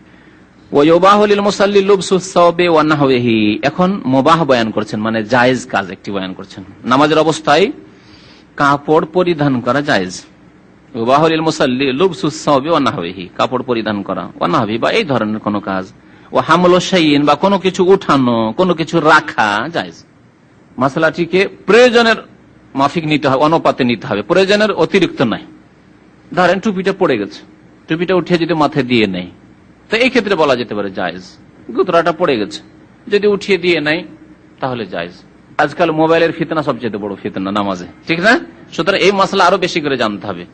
মোবাইল রিং করছে, তাহলে পকেট থেকে বের করা, এখরাজ, তারপরে সুইচ অফ করা, আবার পকেটে দাখিল করা বা সামনে রেখে দেওয়া, এগুলি এর আওতাতে পড়বে কিনা? এগুলো কাজ কি মুবাহ, বরং শুধু মুবাহ না, অনেক ক্ষেত্রে যখন দেখছেন যে না নাম এখন মোবাইলে রিং চলে আসছে, সুতরাং এই ক্ষেত্রে জরুরি হচ্ছে যে আপনি অন্য ওদের নামাজকে নষ্ট না করে আপনার নামাজের কিছু হোক, হরকত হোক কিছু, কিন্তু এটা করা। কারণ যখন দেখতে হবে যে দুটি আমাকে আপত্তিকর কাজ করতে হবে, যে অসুল নীতিমালা, অসুল ফিকহ শরীয়তি মাসলা মাসাইলের অসুল নীতিমালা মনে রাখেন, দুইটি আমাকে আপত্তিজনক কাজ করতে হচ্ছে, এটাও আপত্তিকর, এটাও আপত্তিকর, তখন দেখতে হবে যে দুটি ছাড়া কোনো উপায় নেই, দুটার একটা আপনাকে করতে হবে, আপনি করতে বাধ্য, তখন কোনটা করতে হবে? যেটি হালকা আপত্তিকর সেই কাজটি করে বড় আপত্তিকর কাজ থেকে বাঁচতে হবে। এই মাসলা যদি মনে রাখে জীবনের বহু ক্ষেত্রে আপনার কাজে আসবে। মহিলাকে বলছেন না ছবি না দিলে আপনার পাসপোর্ট হবে না, তো বিদেশ যাবেন, ছবি না হলে আপনার হজ করা হবে না, এই ছবিতে চেহারাটা খোলা রাখলে হয়। আর অনেকেই চুলের অর্ধেক খুলে রাখছে, আপত্তিকর তো দুটোই, কিন্তু কোনটি হালকা আপত্তিকর? শুধু চেহারা খুলে, যেটা দিয়ে কাজ চলে যাচ্ছে কোন রকম, তাহলে এটা আপনি করেন। আহওয়ানুল বালিয়াতাইন বলা হয়েছে, দুই মুসিবত যদি আসে তাহলে হালকা মুসিবতটা গ্রহণ করতে হবে, বড় মুসিবতটা ধর্মীয় ক্ষেত্রে ওটাকে উপেক্ষা করতে হবে, যে না ওটা করবো না। কিন্তু এখন এখানে কাপড় পরা যাবে মানে যদি এরকম বুঝে যে একটা লোক গেঞ্জি পরে নামাজ শুরু করে দিয়েছে, তারপর ভাবলো যে গেঞ্জি পরে শুধু নামাজটা শুরু করে দিলাম, জুব্বাটা তো এখানে রাখা আছে, আবার জুব্বাটা নিয়ে পড়ছে না, কারণ তোমার জন্য গেঞ্জি পরে নামাজ পড়াই যথেষ্ট। যদিও ঢিলা ঢালা পোশাক আর ফুল পোশাক পরে নামাজ পড়া উত্তম, কিন্তু এটা নামাজের প্রথমে আগেই করতে হতো, নামাজ শুরু করার আগে। আর নামাজের মধ্যে তোমার জন্য একটা গেঞ্জি, হাফ হাতা গেঞ্জি আছে, কাঁধ ঢেকে আছে, আর এদিকে সতর লজ্জা স্থান হাঁটু পর্যন্ত ঢেকে আছে, এটা যথেষ্ট। নিচে পায়জামা আছে শুধু, যথেষ্ট, পায়জামা হাঁটু ঢেকে যাচ্ছে যথেষ্ট, নাভি ঢেকে যাচ্ছে, আর এদিকে কাঁধ ঢেকে যাচ্ছে যথেষ্ট। ও হামলু শাইইন, কোনো কিছু ওঠানোর মধ্যে ছেলে মেয়েরা, ওখান থেকে দলিল নেওয়া হয়েছে। নবী করিম সাল্লাল্লাহু আলাইহি সাল্লাম তার নাতনি, তার নাম কি ছিল? উমামা, যায়েনাব রাদিয়াল্লাহু তাআলা আনহার বড় মেয়ের মেয়ে উমামা চলে এসেছে নামাজের সময়। নবী সাল্লাল্লাহু আলাইহি ওয়াসাল্লাম যখন দাঁড়িয়ে কেরাত করছেন তখন কোলে নিয়ে, যখন কেরাত হয়ে গেল রুকু সিজদা যখন যেতেন তখন রেখে দিতেন, আবার যখন সিজদা থেকে উঠলেন তখন আবার কোলে নিয়ে নিলেন, কোলে নিয়ে কেরাত করলেন, সূরা ফাতিহা পড়লেন, অন্য সূরা পড়লেন। নবী সাল্লাল্লাহু আলাইহি ওয়াসাল্লাম লম্বা নামাজ পড়তেন। তারপর আবার যখন রুকু যেতেন রেখে দিন, ফাইজা রাকার ফাইজা সাজাদা রাজা ওয়াইজা কামা হামালাহা উঠিয়ে নিতেন। আমরা যদি কেউ নামাজ পড়ি তাহলে আজকালকার মুসলমান কেমন নামাজ, দেখো দেখো খেলা করছে বাচ্চা নিয়ে খেলা করছে না, এই বাচ্চা গোটা মসজিদ ডিস্টার্ব করে দিবে, এই দিক থেকে ওই দিকে দৌড় ছোটাছুটি আর চা চু করে চিৎকার এমন করছে, গোটা মসজিদের মুসাল্লিদের নামাজ খারাপ করে দিল। ওর চাইতে ভালো আপনি কোলে নিয়ে নামাজ পড়ছেন আপনার ছেলে মেয়েকে, প্রথম কথা নিয়ে আসেন আপনার বাড়িতে, আপনার ওয়াইফ আছে, দেখাশোনার লোক আছে, দেখাশোনা করুক। কিন্তু অনেক সময় হতে পারে যে বাড়িতে কেউ একটা ছোট ছেলেকে যদি আমি বাড়িতে রেখে আসি তো মরে যেতে পারে কান্নাকাটি করতে করতে আপনার নামাজ পড়তে পড়তে। হারাম আপনার জন্য এইরকম অবস্থা। এইরকম অবস্থায় আপনার সামনে দুটো রাস্তা, এখন মসজিদের সাথে করে নিয়ে আসেন, যদি দেখেন যেন ছেলে মদ্দব ছেলে, ওকে যদি কোলে নিয়ে থাকে তো এইরকম ডিস্টার্ব করবে না, তাহলে কোলে নিয়ে নামাজ পড়েন, রাখেন আর উঠেন আর আবার কোলে নেন। আর যদি দেখেন যে না খুব বেয়াদব ছেলে, একে যদি মসজিদে নিয়ে যায় তো কোলে নিলেও এ চিৎকার করবে, তাহলে আপনি নামাজে জামাতে আসেন না, জামাত ছেড়ে দেন দিয়ে বাড়িতে নামাজ পড়েন। মশলাগুলি জানতে হবে আপনাকে। ওয়াইফেরা ডিউটি করছে, বিশেষ করে পশ্চিমা দেশে আজকাল তো মহিলাদেরকে চাকরি করার একটা মন মানসিকতা এক শ্রেণী মুসলিমদের তৈরি হয়েছে। আপনার স্ত্রী গেছে চাকরিতে, বাড়িতে কেউ নেই, আর নামাজের সময় অক্ত, এখন ছোট বাচ্চা রেখে গেছে আপনার কাছে, করবেন কি? একা রাখা জায়েজ নয় যে একা বাচ্চাকে রেখে দিয়ে আপনি মসজিদে নামাজ পড়তে আসবেন। জাহেল মুসল্লি, হয় তাকে নিয়ে আসতে হবে মসজিদে, আর না হলে আপনাকে বাড়িতে নামাজ পড়তে হবে। মাসলা আসবে আরো বেশি যখন মক্কা মদিনা আপনি গিয়েছেন, মক্কা মদিনা ফ্যামিলি নিয়ে গেছেন, ওই সময় এই সমস্যা আরো দাঁড়ায়। দুইজনে যেতে চাইছেন নামাজ পড়তে, ফজর নামাজ, আমিও যাবো, আপনার স্ত্রী বলছে আমিও যাবো নামাজ পড়তে, তুমি যাবে আমি যাবো না, তুমি তাহাজ্জুদ পড়তে আমি যাবো না, আমি যাবো। বাচ্চা ঘুমিয়ে আছে, রেখে দিয়ে শুয়ে রেখে দিন, আল্লাহ না করে আপনার যাওয়ার সাথে সাথে যদি দরজাটা যখন খট করেছে তখন যদি বাচ্চা জেগে যায়, মরে যেতে পারে কান্না করতে করতে। ছোট বাচ্চাদের কথা বলছি, আর যারা তামিজ করতে পারে 7 বছর 6 বছর 7 বছরের বাচ্চা, তাকে বুঝিয়ে দিলে এইভাবে বসো বা নামাজ পড়ো বুঝবে। 2 বছর 3 বছর বাচ্চা বুঝবে না, এসব কথাই বুঝে না, মনেই রাখে না যে আপনি কি বলেছেন। তাহলে এগুলি ক্ষেত্রে কোনো কিছু ওঠানো আর রাখানো সব জায়েজ। ফাতহুল বাব, দরজা খোলা জায়েজ। আরো মাসলা শুনেন, দরজা খোলা নামাজের অবস্থায় কি মুবাহ জায়েজ। প্রয়োজন হাঁটতে পারেন, সামনে কিবলার দিকে হইতে হবে, কিবলা থেকে আপনি ফিরে যাতে করে না যান, বা কিবলার পিছন দিকে আছে যদি সামান্য একটু সরে গিয়ে সামান্য একটু সরলেন আর পিছন দিকে হাতটা করেই কিবলা মুখে আছেন খুলে দিতে পারলেন তো খোলা যাবে। সাইডে একটু সরে গেলে খুলতে পারবেন, হয়তো ডান দিকে গেটটা আছে এখানে আর নামাজ পড়ছি এখানে, ডান দিকে খুলে দিতে পারবো। আমি আমার কিবলা মুখী হয়ে থাকলাম, কিবলা পরিবর্তন যাতে না হয়, কারণ এর আগে পড়েছেন যে কিবলা থেকে যদি পুরো উল্টো হয়ে যায় তাহলে নামাজ ফাসাদ হয়ে যাবে। তাহলে দরজা খোলা যাবে, কিন্তু যখন তখন প্রয়োজনে দরজা খোলা।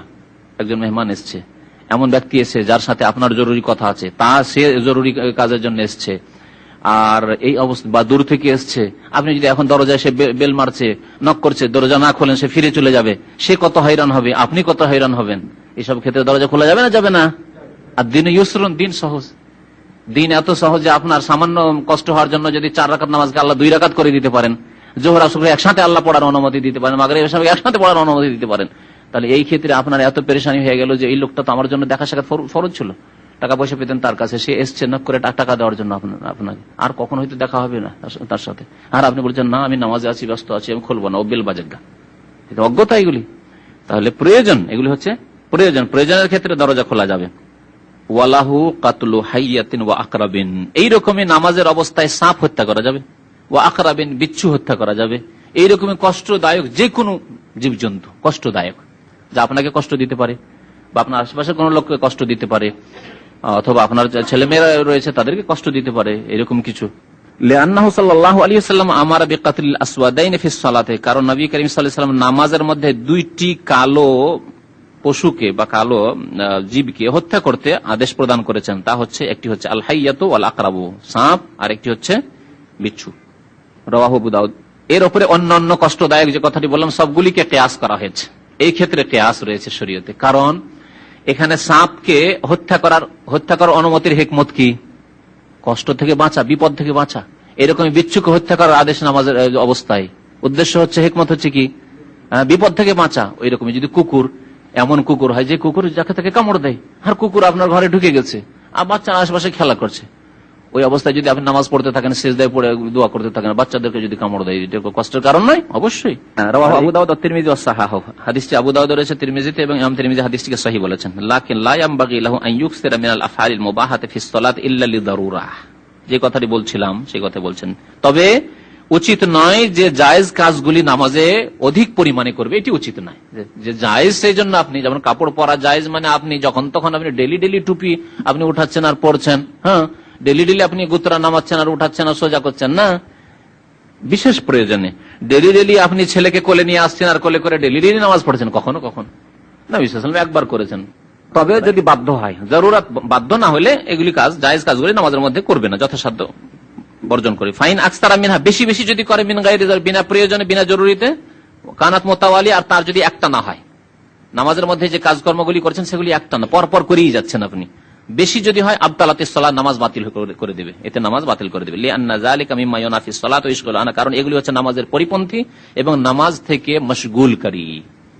বারবার যদি লেবাস পোশাক এই নিয়ে ব্যস্ত থাকেন, বারবার চুলকাতে থাকেন, একবার চুলকানো যাবে, দুইবার যাবে, বা গ্যাপ দিয়ে দিয়ে যাবে, বেশি চুলকানি, কারো চুলকানি পাচড়া থাকতে পারে, কিন্তু যদি চুলকেই চলে যায় খালি, তাহলে একটা না হয়ে গেল, তাইতে নামাজ ফাসিদ হয়ে যাওয়ার ভয় আছে।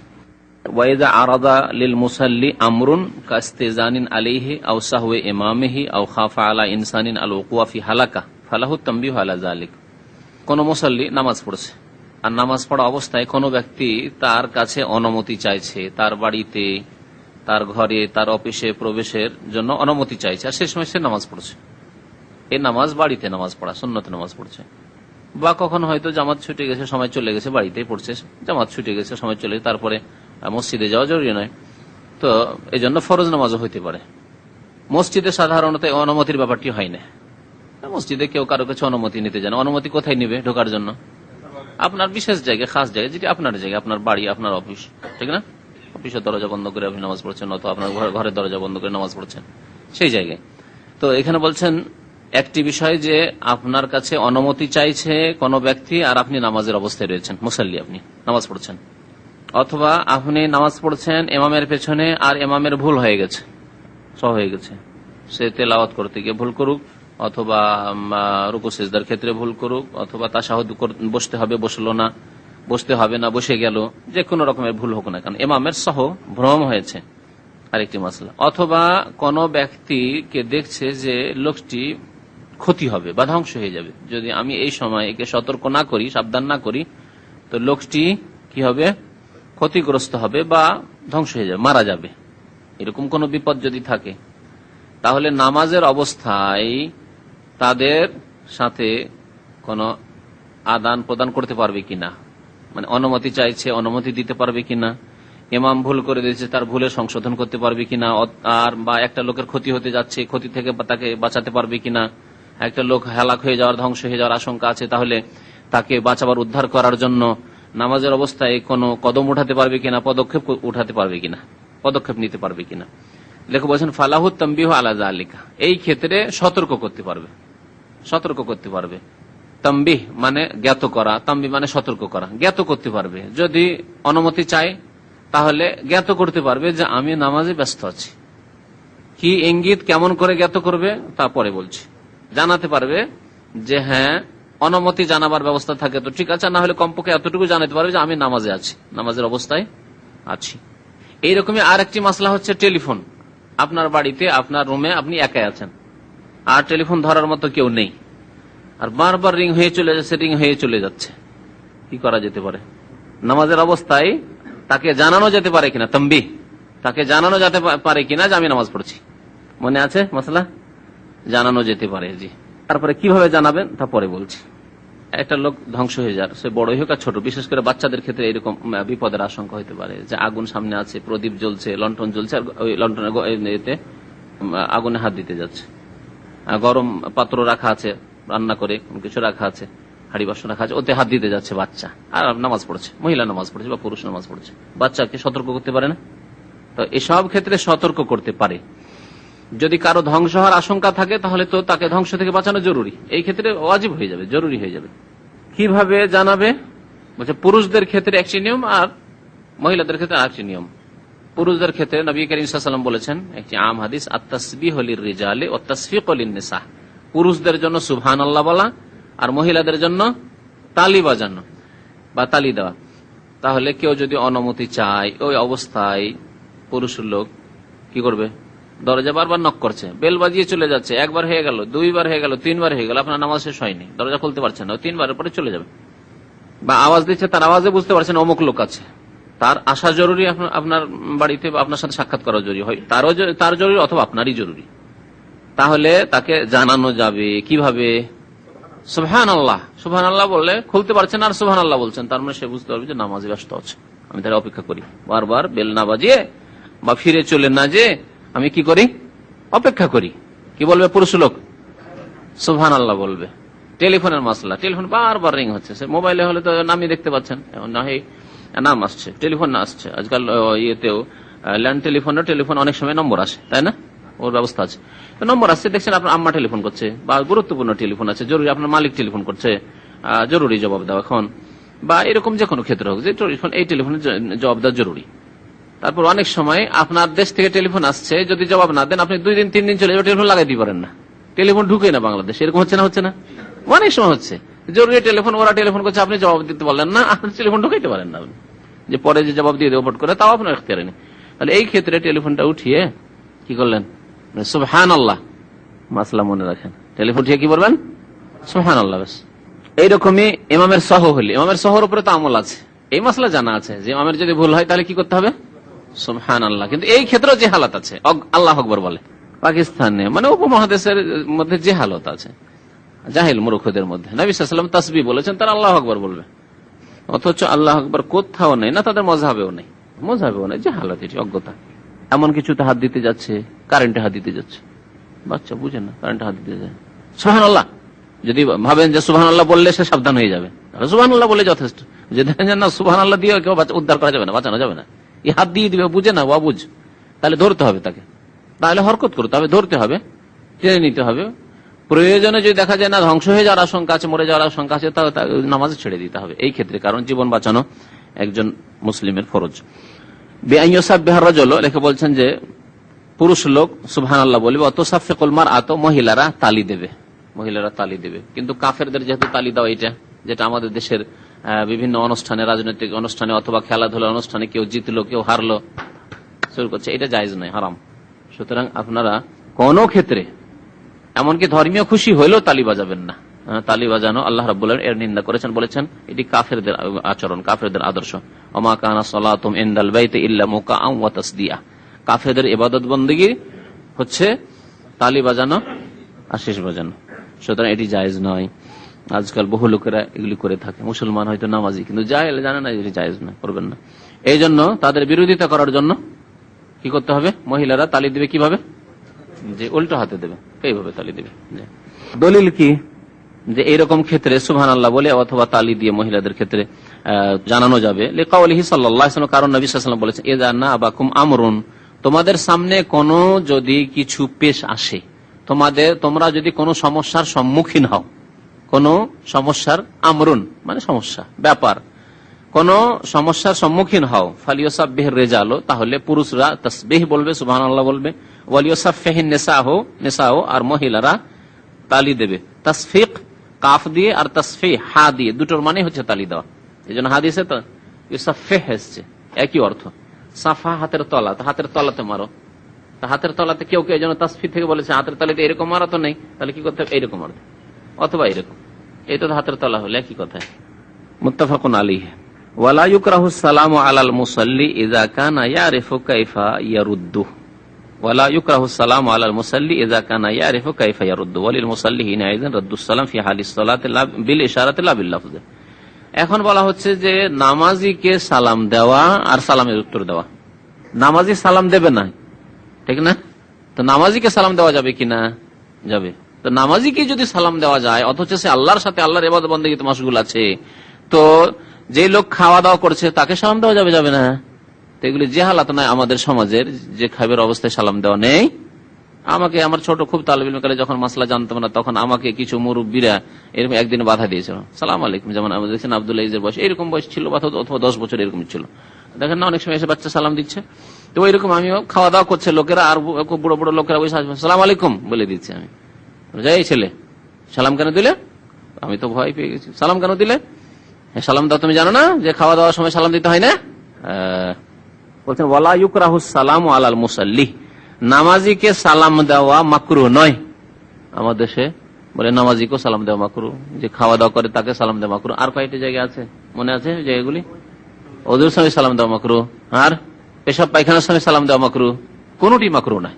পেশাব পায়খানার অবস্থায় বাথরুমে আছেন, জানছেন যে অফিসওয়ালা বা বাড়িওয়ালা বাথরুমে আছে, সালাম আলাইকুম দেন, অসুবিধা নেই। উত্তর দেবে না নাপাক অবস্থা, বাথরুম থেকে বেরিয়ে উত্তর দেবে। নামাজের অবস্থায় যেহেতু আল্লাহর সাথে সে মশগুল আছে ইবাদতে, সেই জন্য উত্তর দিতে পারবে না কথার দ্বারা। উত্তর দিতে পারবে না কথার দ্বারা। তাহলে কথার দ্বারা উত্তর দিতে পারবে না, তাহলে বোঝা গেল যে কর্মের দ্বারা উত্তর দিতে পারবে, তা হচ্ছে ইশারা করে। নামাজ পড়ছে, সালাম আলাইকুম কেউ বললো, বলেই দিল নামাজিকে, তাহলে কি করবে? এরকম করতে পারবে, এরকম করে সালামের উত্তর দিতে পারবে। যেমন সালামের উত্তর দিচ্ছেন অথবা সালাম দিচ্ছেন, গাড়িতে যাচ্ছেন, গাড়ির গ্লাস বন্ধ আছে, আওয়াজ পৌঁছিবে না, দেখছেন আমার পরিচিত লোক, করছেন না, এটি সালাম। কিন্তু শুধু ইশারায় সালাম দেওয়া জায়েজ নয়। আবার এই ইশারার সাথে সাথে কি করতে হবে? উচ্চারণ করতে হবে। রাস্তাঘাটে যাচ্ছেন, গাড়িতে যাচ্ছেন, আর শুধু ইশারা করে দিলেন, অনেক সময় মুখ নড়েই না, আজকালকার অনেক জাহিল লোকের আছে। এটি যেহেতু ইহুদিদের সালামের কথা বলা হয়েছে, শুধু হাতের ইশারা সালাম এর নিষেধ করা হয়েছে, তাহলে মুখে আসসালামু আলাইকুম রহমতুল্লাহ বলেন আর তার সাথে হাত উঠান, ঠিক আছে। জি, জবাবের ক্ষেত্রে জবাব দিবেন, ধরেন একজন সালাম দিল, জবাব দেন দূর থেকে, রোডের ওপারেও আছে, রোডের এপারে আপনি আছেন, দেখা দেখি চোখে চোখে দেখা দেখি হয়ে গেল, সালাম দেওয়া নেওয়া করবেন, সালাম ওয়ালাইকুম আসসালাম, হাত উঠান আর ওয়ালাইকুম আসসালাম বলেন। এদিক থেকে হাত উঠেল আর সালাম দিল না, আর আপনি করলেন, সমান সমান, এরকম নাই। আর নামাজের অবস্থা না, নামাজের অবস্থায় কথা চলবে না, ইশারা শুধু। জি, এটা খাস অবস্থা। আর নামাজ থেকে বেরিয়ে গিয়ে উত্তর দিলে কথাই দেবে। তা লেখক বলছেন যে মুসাল্লিকে, নামাজিকে সালাম দেওয়া মাকরুহ নয়, তার মানে জায়েজ, নামাজিকে সালাম দেওয়া জায়েজ। মসজিদে যাচ্ছেন, জামাত চলছে, সালাম আলাইকুম বলা জায়েজ। এজা কানা ইয়ারিফু কাইফা ইয়ারুদ্দু, কিন্তু জানতে হবে এতটুকু যে নামাজি যারা নামাজ পড়ছে তারা জানে মাসলা, যে নামাজের অবস্থা ওয়ালাইকুম আসসালাম বলা যাবে না। আর যদি এরকম হয় যে অনেক জাহেল মূর্খ আছে যারা জানে না, হয়তো সালাম সেনে ওয়ালাইকুম সালাম বলে দিবে, তো নামাজটা তার বাতিল হয়ে যাবে। এরকম যদি আশঙ্কা থাকে তাহলে সালাম দেবেন না। এরকম আশঙ্কা যদি থাকে যে ব্যক্তি বেশি লেখাপড়া জানে না, কি জানি কি করতে কি করে, সালামের উত্তর দিয়ে ফেলে, তাহলে সালাম দেবেন না। ওয়ালিল মুসাল্লি হিনাইদিন রাদ্দুস সালামে ফি হালিস সালাতে, আর মুসাল্লিও সালামের জবাব দিতে পারবে ফি হালিস সালাহ, নামাজের অবস্থায়, কিন্তু বিল ইশারা, ইশারা ইঙ্গিত করে, লা বিল লাফজ শব্দের দ্বারা নয়।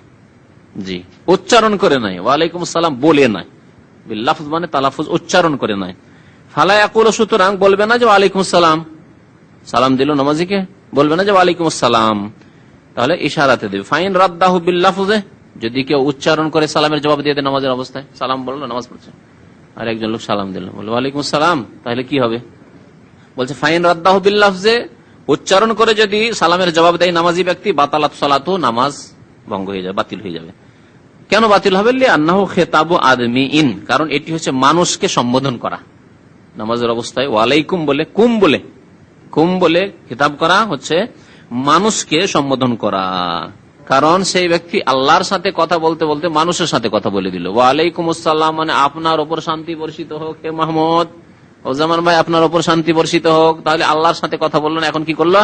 মানুষকে সম্বোধন করা শুরু করলো। আর নামাজ হচ্ছে আল্লাহর সাথে চুপি সুরে কথা বলার নাম। ইন্নাল মুসাল্লি ইযা সাল্লা, মুসাল্লি যখন নামাজ পড়ে, ইউনাজি রাব্বাহু, তখন সে রবের সাথে চুপি সুরে কথা বলে, মুনাজাত করে, মানে চুপি সুরে কথা বলে। আর এর ব্যতিক্রম যদি ঘটে তাহলে নামাজ বাতিল হয়ে যাবে। কেউ যদি বলে আমরা তো নামাজে সম্বোধন করছি মানুষকে, কোন জায়গায়? আত্তাহাতে। কাকে? রাসূলুল্লাহ সাল্লাল্লাহু আলাইহি ওয়াসাল্লামকে। আসসালামু আলাইকা আইয়ুহান নাবিয়্যু, সালাম বর্ষিত হোক আপনার উপর। আপনার উপর কা? এখানে বলেন ওয়ালাইকুম আসসালাম, মানুষকে, অন্য মানুষকে বলেন। ওখানে রাসূলুল্লাহ সাল্লাল্লাহু আলাইহি ওয়াসাল্লাম বলছেন আসসালামু আলাইকা আইয়ুহান নাবিয়্যু, হে নবী আপনার উপর সালাম বর্ষিত হোক। নবীকে তো সম্বোধন করলেন, এটা তো মানুষকে খেতাব করা নয়। এর জবাব এখানে কেন নামাজ বাতিল হয় না? কারণ নবী করিম সাল্লাল্লাহু আলাইহি ওয়াসাল্লাম এইভাবে সাহাবায়ে কেরামদেরকে বলেছেন যে তোমাদেরকে এইভাবে নবীকে সালাম পেশ করতে হবে। আল্লাহ তোমাদের উপর সালাম পেশ করা ফরজ করেছে নামাজের অবস্থায়, এটি নামাজের রুকন। আর তার বাস্তব আমল হচ্ছে এইরকম করে যে তোমরা বলবে আসসালামু আলাইকা আইয়ুহান নাবিয়্যু ওয়া রাহমাতুল্লাহি ওয়া বারাকাতুহু। জি, ওয়ালাহু তাখিরুর রাদ্দ ইলা মা বাদাস সালাম। আর নামাজি ব্যক্তি যদি মনে করে যে না, আমি ইশারাতে আমি সালামের জবাব দেব না, আমি কথার দ্বারাই সালামের জবাব দেব নামাজ থেকে বেরিয়ে, নামাজ শেষ করে, তাহলে এটিও তার জন্য জায়েজ। এর জন্য বিলম্বের জন্য সে গুনাহগার হবে না, বরং বিলম্ব করতে পারে। ওয়ালাহু তাখিরুর রাদ্দ, রাদ মানে জবাব দেওয়া, জবাব দেওয়াকে বিলম্ব করতে পারে সেই ব্যক্তি ইলা মা বাদাস সালাম, সালাম ফিরার পর পর্যন্ত। সালাম যখন ফিরা হলো তখন বলবো ওয়ালাইকুম আসসালাম। বলছেন ওয়ায়াজুজু লিল মুসাল্লি আন ইয়াকরা ইদ্দাতা সুওয়ারিন ফি রাকাতিন ওয়াহিদা, নামাজের জন্য এই জায়েজ যে এক রাকাতে একাধিক সূরা পাঠ করবে, এক রাকাতে একাধিক সূরা, সূরা ফাতিহার পরে পাঠ করবে। লিমাফিস সাহি, কারণ বুখারী শরীফে রয়েছে আন্না নবী সাল্লাল্লাহু আলাইহি ওয়াসাল্লাম, নবী সাল্লাল্লাহু আলাইহি ওয়াসাল্লাম কারা ফি রাকাতিন, এক রাকাতে পড়লেন, মিন কিয়ামিহি, দাঁড়িয়ে, বিল বাকারা, সূরা বাকারা, নিসা এবং আলে ইমরান, এই তিনটি সূরা পড়লেন।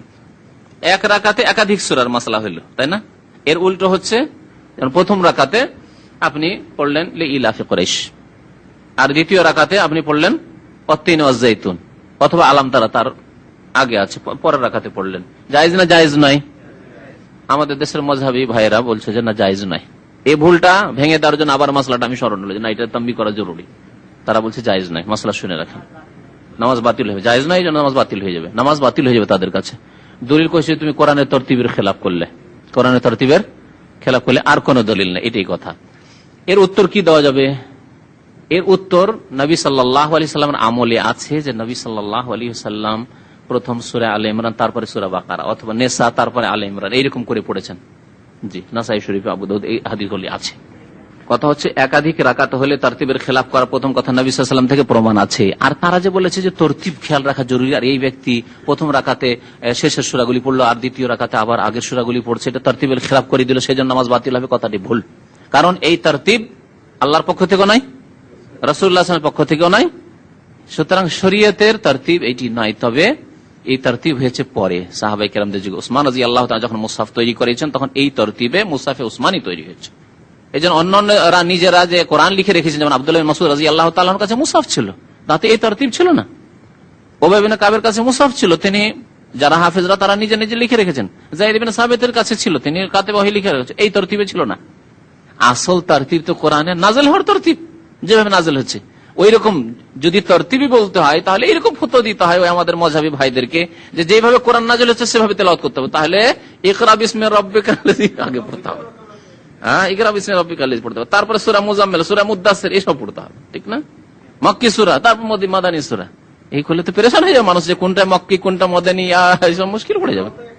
তো কথা হচ্ছে যে তরতিব যেহেতু আল্লাহ এবং রাসূলের পক্ষ থেকে নয়, সেই জন্য তরতিবের খেয়াল রাখা জরুরি নয়। তবে তরতিবের খেয়াল রাখা যদি মুস্তাহাব বলে ভালো, যে সাহাবায়ে কেরামরা যখন তরতিব দিয়েছেন এইভাবে, তখন ওই তরতিব, আর কোরআনে কারীমের তরতিব এরকম আছে, এইরকম খেয়াল রেখে যদি পড়ে তো মুস্তাহাব, উত্তম।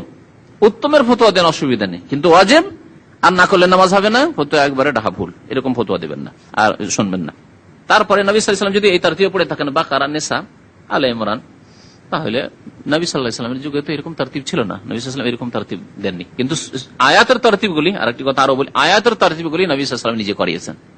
আয়াতের বিন্যাস নবী সাল্লাল্লাহু আলাইহি ওয়াসাল্লাম করিয়েছেন। অর্থাৎ সূরা বাকারায় ধরেন কতটি আয়াত আছে? 286। এই যে তরতিব আছে, সেই তরতিব নবী সাল্লাল্লাহু আলাইহি ওয়াসাল্লামের পক্ষ থেকে। তাহলে আপনি এইরকম করবেন যে আল্লাহু লা ইলাহা ইল্লা হুয়াল হাইয়ুল কাইয়ুম লা তাখুযুহু সিনাতুন ওয়ালা নাওম, আগে পড়ে নিলেন প্রথম রাকাতে, আর দ্বিতীয় রাকাতে পড়বেন আপনি মনে করেন খাতামাল্লাহু আলা কুলুবিহিম ওয়া আলা সামইহিম ওয়া আলা আবসারিহিম গিশাওয়া ওয়া লাহুম আযাবুন আযীম, না, চলবে না, জায়েজ নয়। বুঝতে পারা গেছে? সূরার তরতিব জরুরি নয়, কিন্তু আয়াতের তরতিব অবশ্যই জরুরি, কারণ নবী সাল্লাল্লাহু আলাইহি ওয়াসাল্লাম স্বয়ং এই বিন্যাস দিয়েছেন আয়াতের তরতিব। যেমন ছোট সূরাই ধরেন, ছোট সূরাকে উল্টো করে পড়তে পারবেন, এটা আপনার বিবেকই ধরে না, যে সাব্বিহিসমা রাব্বিকাল আলা পড়বেন, বা হালাতাকা হাদিসুল গাসিয়া প্রথম রাকাতে পড়বেন, আফালা ইয়ানজুরুনা ইলাল ইবিলি কাইফা খুলিকাত ওয়া ইলাস সামাই কাইফা রুফিআত ওয়া ইলাল জিবালি কাইফা নুসিবাত, আর ইলা আখিরি পড়লেন। তারপরে দ্বিতীয় রাকাতে পড়ছেন হালাতাকা হাদিসুল গাসিয়া ওয়াজুহু ইয়াউমা ইদিন খাসিয়া, আপনার বিবেকে ধরছে, জায়েজ নয়। তো ওই রকমই বড় সূরাগুলি সম্পর্কে আপনাকে খেয়াল রাখতে হবে, যে আয়াতুল কুরসি আগে আছে না আমানা রাসূল আগে আছে, আপনাকে খেয়াল রাখতে হবে। ওয়ায়াজুজু লাহু, আর নামাজের জন্য জায়েজ আন ইউকাররিরা কিরাআতাস সূরাতি ফারাকাতাই, এটা হচ্ছে যে একটি সূরাকে, এটাকে অনেকে আমাদের দেশের মানুষ নাজায়েজ মনে করে, সুবহানাল্লাহ বলা শুরু করে। তা হচ্ছে যে একটি সূরাকে 2 রাকাতে পড়া, প্রথম রাকাতে আলাম তারা কাইফা ফাআলা পড়লেন, দ্বিতীয় রাকাতে আলাম তারা কাইফা ফাআলা। যদি এরকম পড়ে তো সবাই সুবহানাল্লাহ বলা শুরু করে না? দেখেছি এরকম অনেক সময় আমাদের দেশের, আমরা তো ভুল করে পড়ে, ইচ্ছা করে কেউ পড়ে না, কিন্তু তারপরে যদি পড়ে নেই তাহলে সুবহানাল্লাহ বলা শুরু করে, জানে না, যাই হোক, মানে তামলিগ দেওয়া শুরু করে যে ভুল করে দিয়েছেন আপনি। 2 রাকাতে জায়েজ আছে, নবী সাল্লাল্লাহু আলাইহি ওয়াসাল্লাম ইজাজুল জালাতিল আরজু জিলজালাহ পড়েছেন 2 রাকাতে। তাহলে মুসাল্লির জন্য জায়েজ আন ইউকাররিরা কিরাআতাস সূরাতি ফি রাকাতাইন, একটি সূরাকে বারবার পড়বে ফি রাকাতাইন 2 রাকাতে, পুনরায় পড়বে 2 রাকাতে। তাকরার করা মানে পুনরায় পড়া 2 রাকাতে একই সূরা। ওয়া আন ইউকাসসিমাস সূরাতাল ওয়াহিদাতা বাইনা রাকাতাইন, আর এক সূরাকে ভাগ করে পড়বে 2 রাকাতে, এটিও জায়েজ। আধা আধি করে কিছু অংশ পড়লেন প্রথম রাকাতে, কিছু অংশ পড়লেন দ্বিতীয় রাকাতে, বিশেষ করে বড় সূরা যেগুলি। ওয়ায়াজুজু লাহু কিরাআতু আওয়াখিরিস সুওয়ারি ওয়া আওসাতিহা। আরেকটি মাসলা হচ্ছে যে সূরা বড়, সূরার মধ্য থেকে শুরু করলেন, সূরার শেষ থেকে শুরু করলেন, দিয়ে পড়লেন, চলবে না? চলবে না। মধ্যখান থেকে যেমন খাতাম আল্লাহু আলা কুলুবিহিম থেকে শুরু করলেন, ওয়া মিনান নাসি মান ইয়াকুলু আমান্না বিল্লাহ আল্লাহু লা ইলাহা ইল্লা হুয়াল হাইয়ুল কাইয়ুম, এগুলো মধ্য সূরা, ওয়াসাত, মধ্যখান থেকে শুরু করলেন। আলিফ লাম মিম থেকেও শুরু করলেন না, আর শেষ দিক থেকে না, মধ্যখানে এগুলি। আর তারপরে মধ্যে কিছু আয়াত পড়ে আপনি আল্লাহু আকবার রাকাত শেষ করলেন, কেরাত শেষ করে দিলেন। আর শেষ দিক থেকে যেমন আপনি লিল্লাহি মা ফিস সামাওয়াত শুরু করলেন, অথবা আমানার রাসূল থেকে শুরু করলেন, লা ইউকাল্লিফুল্লাহু নাফসা ইল্লা উসআহা থেকে শুরু করলেন, শেষ আয়াত পড়লেন বা শেষের দিকের আয়াতগুলি পড়লেন। এই সবগুলি কি জায়েজ কিনা? জায়েজ। আর নবী সাল্লাল্লাহু আলাইহি সাল্লাম মধ্যখান থেকে আর শেষখান থেকে পড়েছেন, এটা খুব কম আমল করেছেন, এই জন্য খুব বেশি বেশি করবেন। আজকাল ইমামরা বেশিরভাগ এরকম করে, যেটি নবী সাল্লাল্লাহু সবচাইতে কম আমল সেটি কি আজকালকার ইমাম সাহেবরা বেশি করে। কি বুঝলেন? বুঝলেন না? বুঝলেন না মাসলা আমার? ওয়ায়াজুজু লাহু, আর ইমামের জন্য জায়েজ, কিরাআত বা নামাজের জন্য জায়েজ, কিরাআতু আওয়াখিরিস সুওয়ার, সূরার শেষ অংশ পড়া, ও আওসাতিহার মধ্য অংশ পড়া জায়েজ। লেমা এর দলিলগুলো দিয়েছে, কারণ এটা সম্পর্কে অনেকে মত আছে জানা চলবেন, সেই জন্য দলিল পেশ করেছেন তিনি। কিছু মাসলাতে সংক্ষেপ করে দিয়েছেন, দলিল হতে পেশ করেনি। লেমা রাওয়া আহমদ ও মুসলিম, কারণ মুসনাদে আহমদ ইমাম আহমদ বর্ণনা করেছেন, ইমাম মুসলিম বর্ণনা করেছেন, তাহলে মুসলিম শরীফে আছে। আন ইবনে আব্বাস রাদিয়াল্লাহু আনহু, আব্দুল্লাহ বিন আব্বাস রাদিয়াল্লাহু তাআলা আনহুমা থেকে, আন্না নবী সাল্লাল্লাহু আলাইহি ওয়াসাল্লাম কানা ইয়াকরাউ ফিল উলা মিন রাকাতাইল ফজর, ফজরের 2 রাকাতের প্রথম রাকাতে পাঠ করতেন কাউলাহু তাআলা, মহান আল্লাহর এই বাণী আয়াত, কুলু আমান্না বিল্লাহি ওয়া মা উনজিলা ইলাইনা ওয়া মা উনজিলা ইলা ইব্রাহিমা ওয়া মূসা ওয়া ঈসা। ভাই কুলু, হে মুসলিমরা তোমরা বলো, সম্বোধন যেহেতু জামা, তো মুমিনদেরকে সম্বোধন করা হয়েছে, তোমরা বলো আমান্না বিল্লাহ, আমরা আল্লাহর প্রতি ঈমান নিয়ে এসেছি, ওয়া মা উনজিলা ইলাইনা, যা আমাদের উপর নাযিল হয়েছে, আর আমাদের পূর্বে যা নাযিল হয়েছে সবের প্রতি আমরা ঈমান নিয়ে এসেছি। সূরা বাকারা আয়াত নম্বর 136। ওয়া ফি সানিয়া, আর দ্বিতীয় রাকাতে আল আয়া ফি আলে ইমরান, আলে ইমরান আয়াত, এগুলো সব মধ্যেকার আয়াত, সূরার মধ্যখানে আছে। কুলিয়া আহলাল কিতাবে, হে নবী আপনি বলুন, হে আহলে কিতাব, হে ইহুদ এবং নাসারারা, তাআলাউ ইলা কালিমাহ, তোমরা আসো এমন একটি কথার দিকে, এমন একটি বাক্যর দিকে, সাওয়াইম বাইনানা ওয়া বাইনাকুম, যা আমাদের এবং তোমাদের মাঝে সমান, মানে তোমরাও সেটা মানো আর আমরাও মানি, সেটি হচ্ছে আল্লাহর একত্ব তাওহীদ।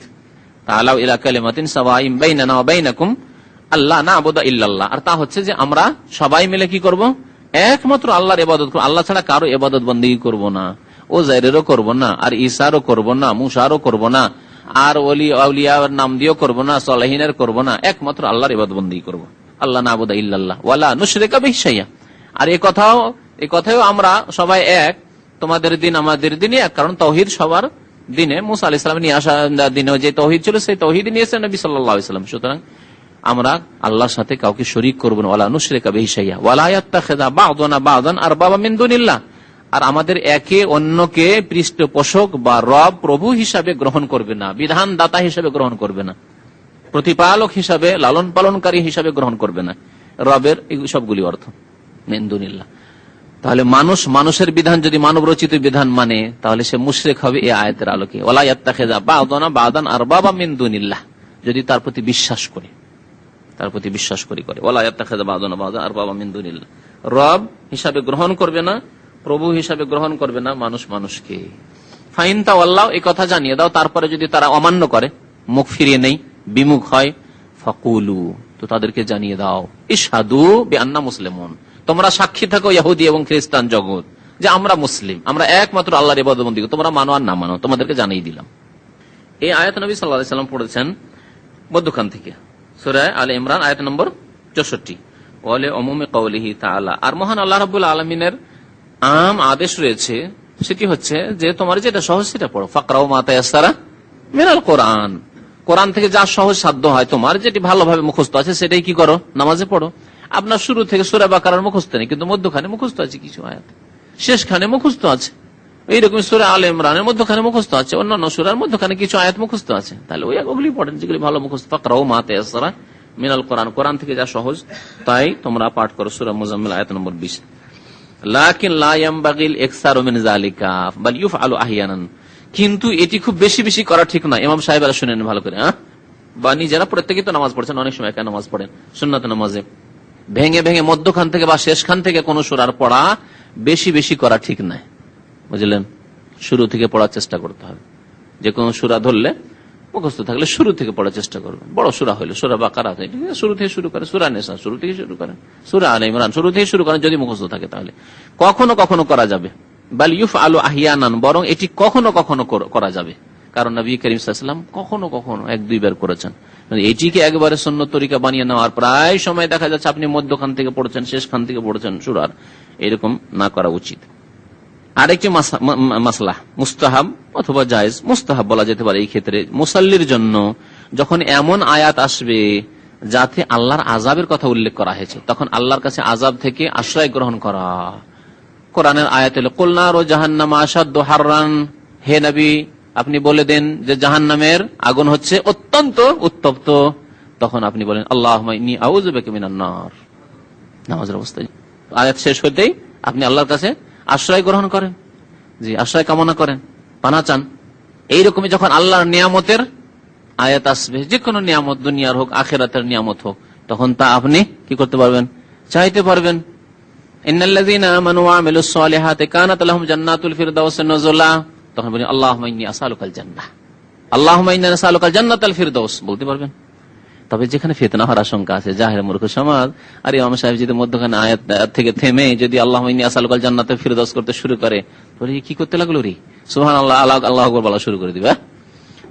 জি হ্যাঁ হ্যাঁ, শুধু রমজানে না, সব নামাজে আযাবের আয়াত আসলে আল্লাহর কাছে আযাব থেকে আশ্রয় কামনা করা, আল্লাহর নিয়ামতের আয়াত আসলে নিয়ামত চাওয়া, আর যদি নবী সাল্লাল্লাহু আলাইহি ওয়াসাল্লামের নাম আসে তাহলে দুরূদ পড়ে দেওয়া, সব জায়েজ আছে। ওয়ালিল মুসাল্লি, আর নামাজের জন্য জায়েজ আইয়াস্তাইযা ইনদা কিরাআতি আয়াতিন, এমন আয়াত তেলাওয়াতের সময় ফিহা যিকরু আযাবিন, যাতে আযাবের কথা উল্লেখিত হয়েছে সেই সময় আল্লাহর পানাহ কামনা করবে, আশ্রয় কামনা করবে আল্লাহর কাছে, এটি জায়েজ।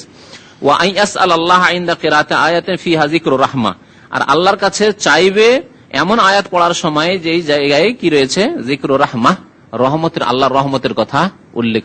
ইন্না রাহমাতাল্লাহি করিবুম মিনাল মুহসিনিন ওয়া রাহমাতি ওয়াসিআত কুল্লা শাই।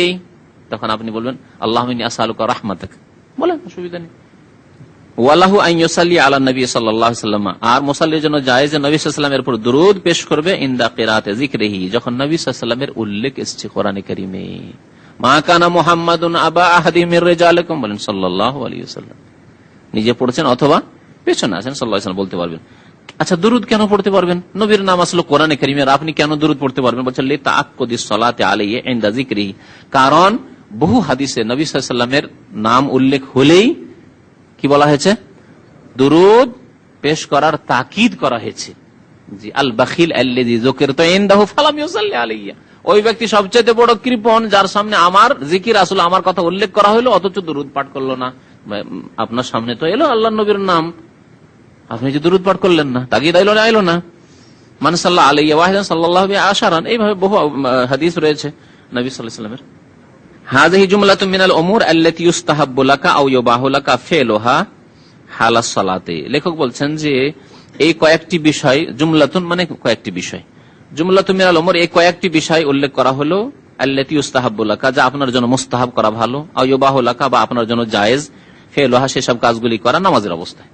নামাজের অবস্থায় এই কাজগুলি করতে পারবেন বা এই কথাগুলি বলতে পারবেন। আর আরাদনাহা আলাইকা, আপনার সামনে পরিবেশন করলাম, পেশ করলাম, রাজা আন তাস্তাফিদা মিনহা, এই আশা নিয়ে যে আপনি এর দ্বারা উপকৃত হবেন, ওয়া তা'মালু বিহা, এবং এর উপর আমল করতে, আমালা বিহা, এর উপর আমল করবেন, হাত্তা তাকুনা আলা বাসীরাতি মিন দীনিক, যাতে করে আপনি এগুলি শিখে দ্বীন সম্পর্কে সজাগ থাকেন, আপনি দ্বীন সম্পর্কে আপনার কাছে ভালো জ্ঞান থাকে, সজাগ থাকেন, জেনে শুনে আপনি আমল করেন, না জেনে আমল করবেন।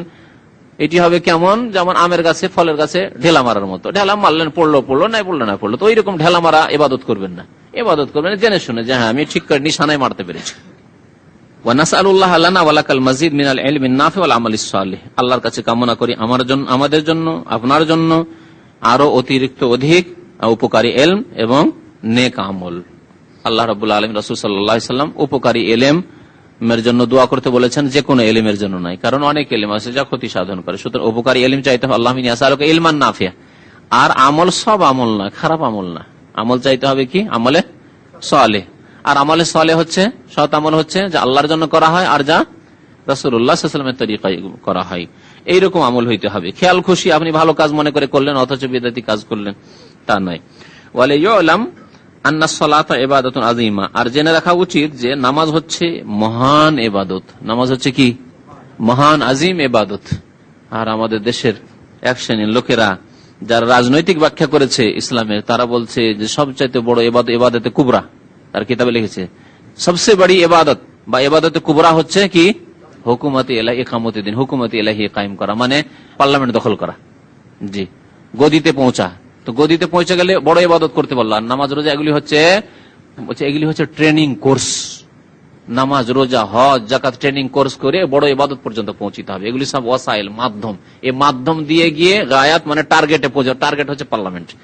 তাহলে মসজিদ তৈরি করা, মসজিদ সুন্দর করা, মসজিদে নামাজ পড়া, মসজিদ আবাদ করা, মাদ্রাসা ইসলামিক শিক্ষা, এই সবগুলি হচ্ছে মাধ্যম ইবাদত। আর টার্গেট ইবাদত হচ্ছে জি গদিতে পৌঁছা। আর এই টার্গেটে পৌঁছার জন্য এমন তাড়াহুড়া লাগাইলো যে যিনি এই কথা এই ব্যাখ্যা করলেন ইসলামের, তার কথাই অমান্য করলো। তিনি যে কাজটি কুফরি বললেন, বলছে আর সবুর করা যাচ্ছে না, আর ধৈর্য ধরা যাচ্ছে না, আর কতদিন ধৈর্য ধরবো? আপনিও মরে গেলেন এই অবস্থায়, হুকুমত এলাহি কায়েম করতে পারলেন, আর আমরা এরকম অবস্থায় মরে যাব। আর আপনি গণতন্ত্রকে কুফরি ফতোয়া দিয়ে রেখে দিলেন। না না, আপনার এই ফতোয়া আর মানছি না, আপনারা তকলিদ করছি না, এখন আমরা মুজতাহিদ। সুতরাং ইউরোপিয়ান আর আমেরিকান গণতন্ত্রই হচ্ছে ইসলাম, আর এর মাধ্যমে আমরা তাড়াতাড়ি করে ফল খাবো। এই ফল খেতে শুরু করলো, আর পার্লামেন্টে তারা পৌঁছে গেল। কথা বুঝতে পারছেন না? পারছেন না? এই হয়েছে বর্তমান এই জামাতটির অবস্থা।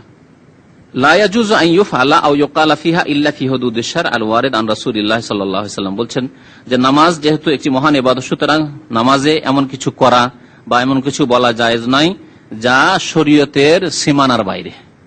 শরীয়তের সীমানায় যা আছে, মানে যতটা অনুমতি আছে করার তাই করতে পারবেন, যতটা অনুমতি আছে বলার নামাজের অবস্থায় তাই বলতে পারবেন। আর যা প্রমাণিত আলওয়ারে, যা প্রমাণিত রাসূলুল্লাহ সাল্লাল্লাহু আলাইহি ওয়াসাল্লাম থেকে, ফাআলাইকা বিল ইহতিমামি বিহা, সুতরাং আপনি এই ক্ষেত্রে গুরুত্ব আরোপ করুন। ও মারিফাতে মা ইউকাম্মিলুহা, এবং সেসব বস্তু জানুন, সেসব জিনিস জানুন যা নামাজকে পূর্ণতা দান করে। ওমা ইউনকিসুহা, নামাজে ঘাটতি সৃষ্টি করে, নামাজে ত্রুটি পয়দা করে, সেসব জিনিসকে জানুন এবং সেগুলি থেকে বেঁচে থাকেন। হাত্তা তুআদ্দিহা আলাল ওয়াজহিল আকমাল, যাতে করে নামাজকে সুন্দর রূপে, পূর্ণাঙ্গ রূপে আপনি আদায় করতে পারেন। আল্লাহ যেন আমাদেরকে তৌফিক দান করেন। আমিন ইয়া রাব্বাল আলামিন। সাল্লাল্লাহু আলা নবিয়িনা মুহাম্মদ ওয়া আলা আলিহি ওয়া সাহবিহি আজমাইন।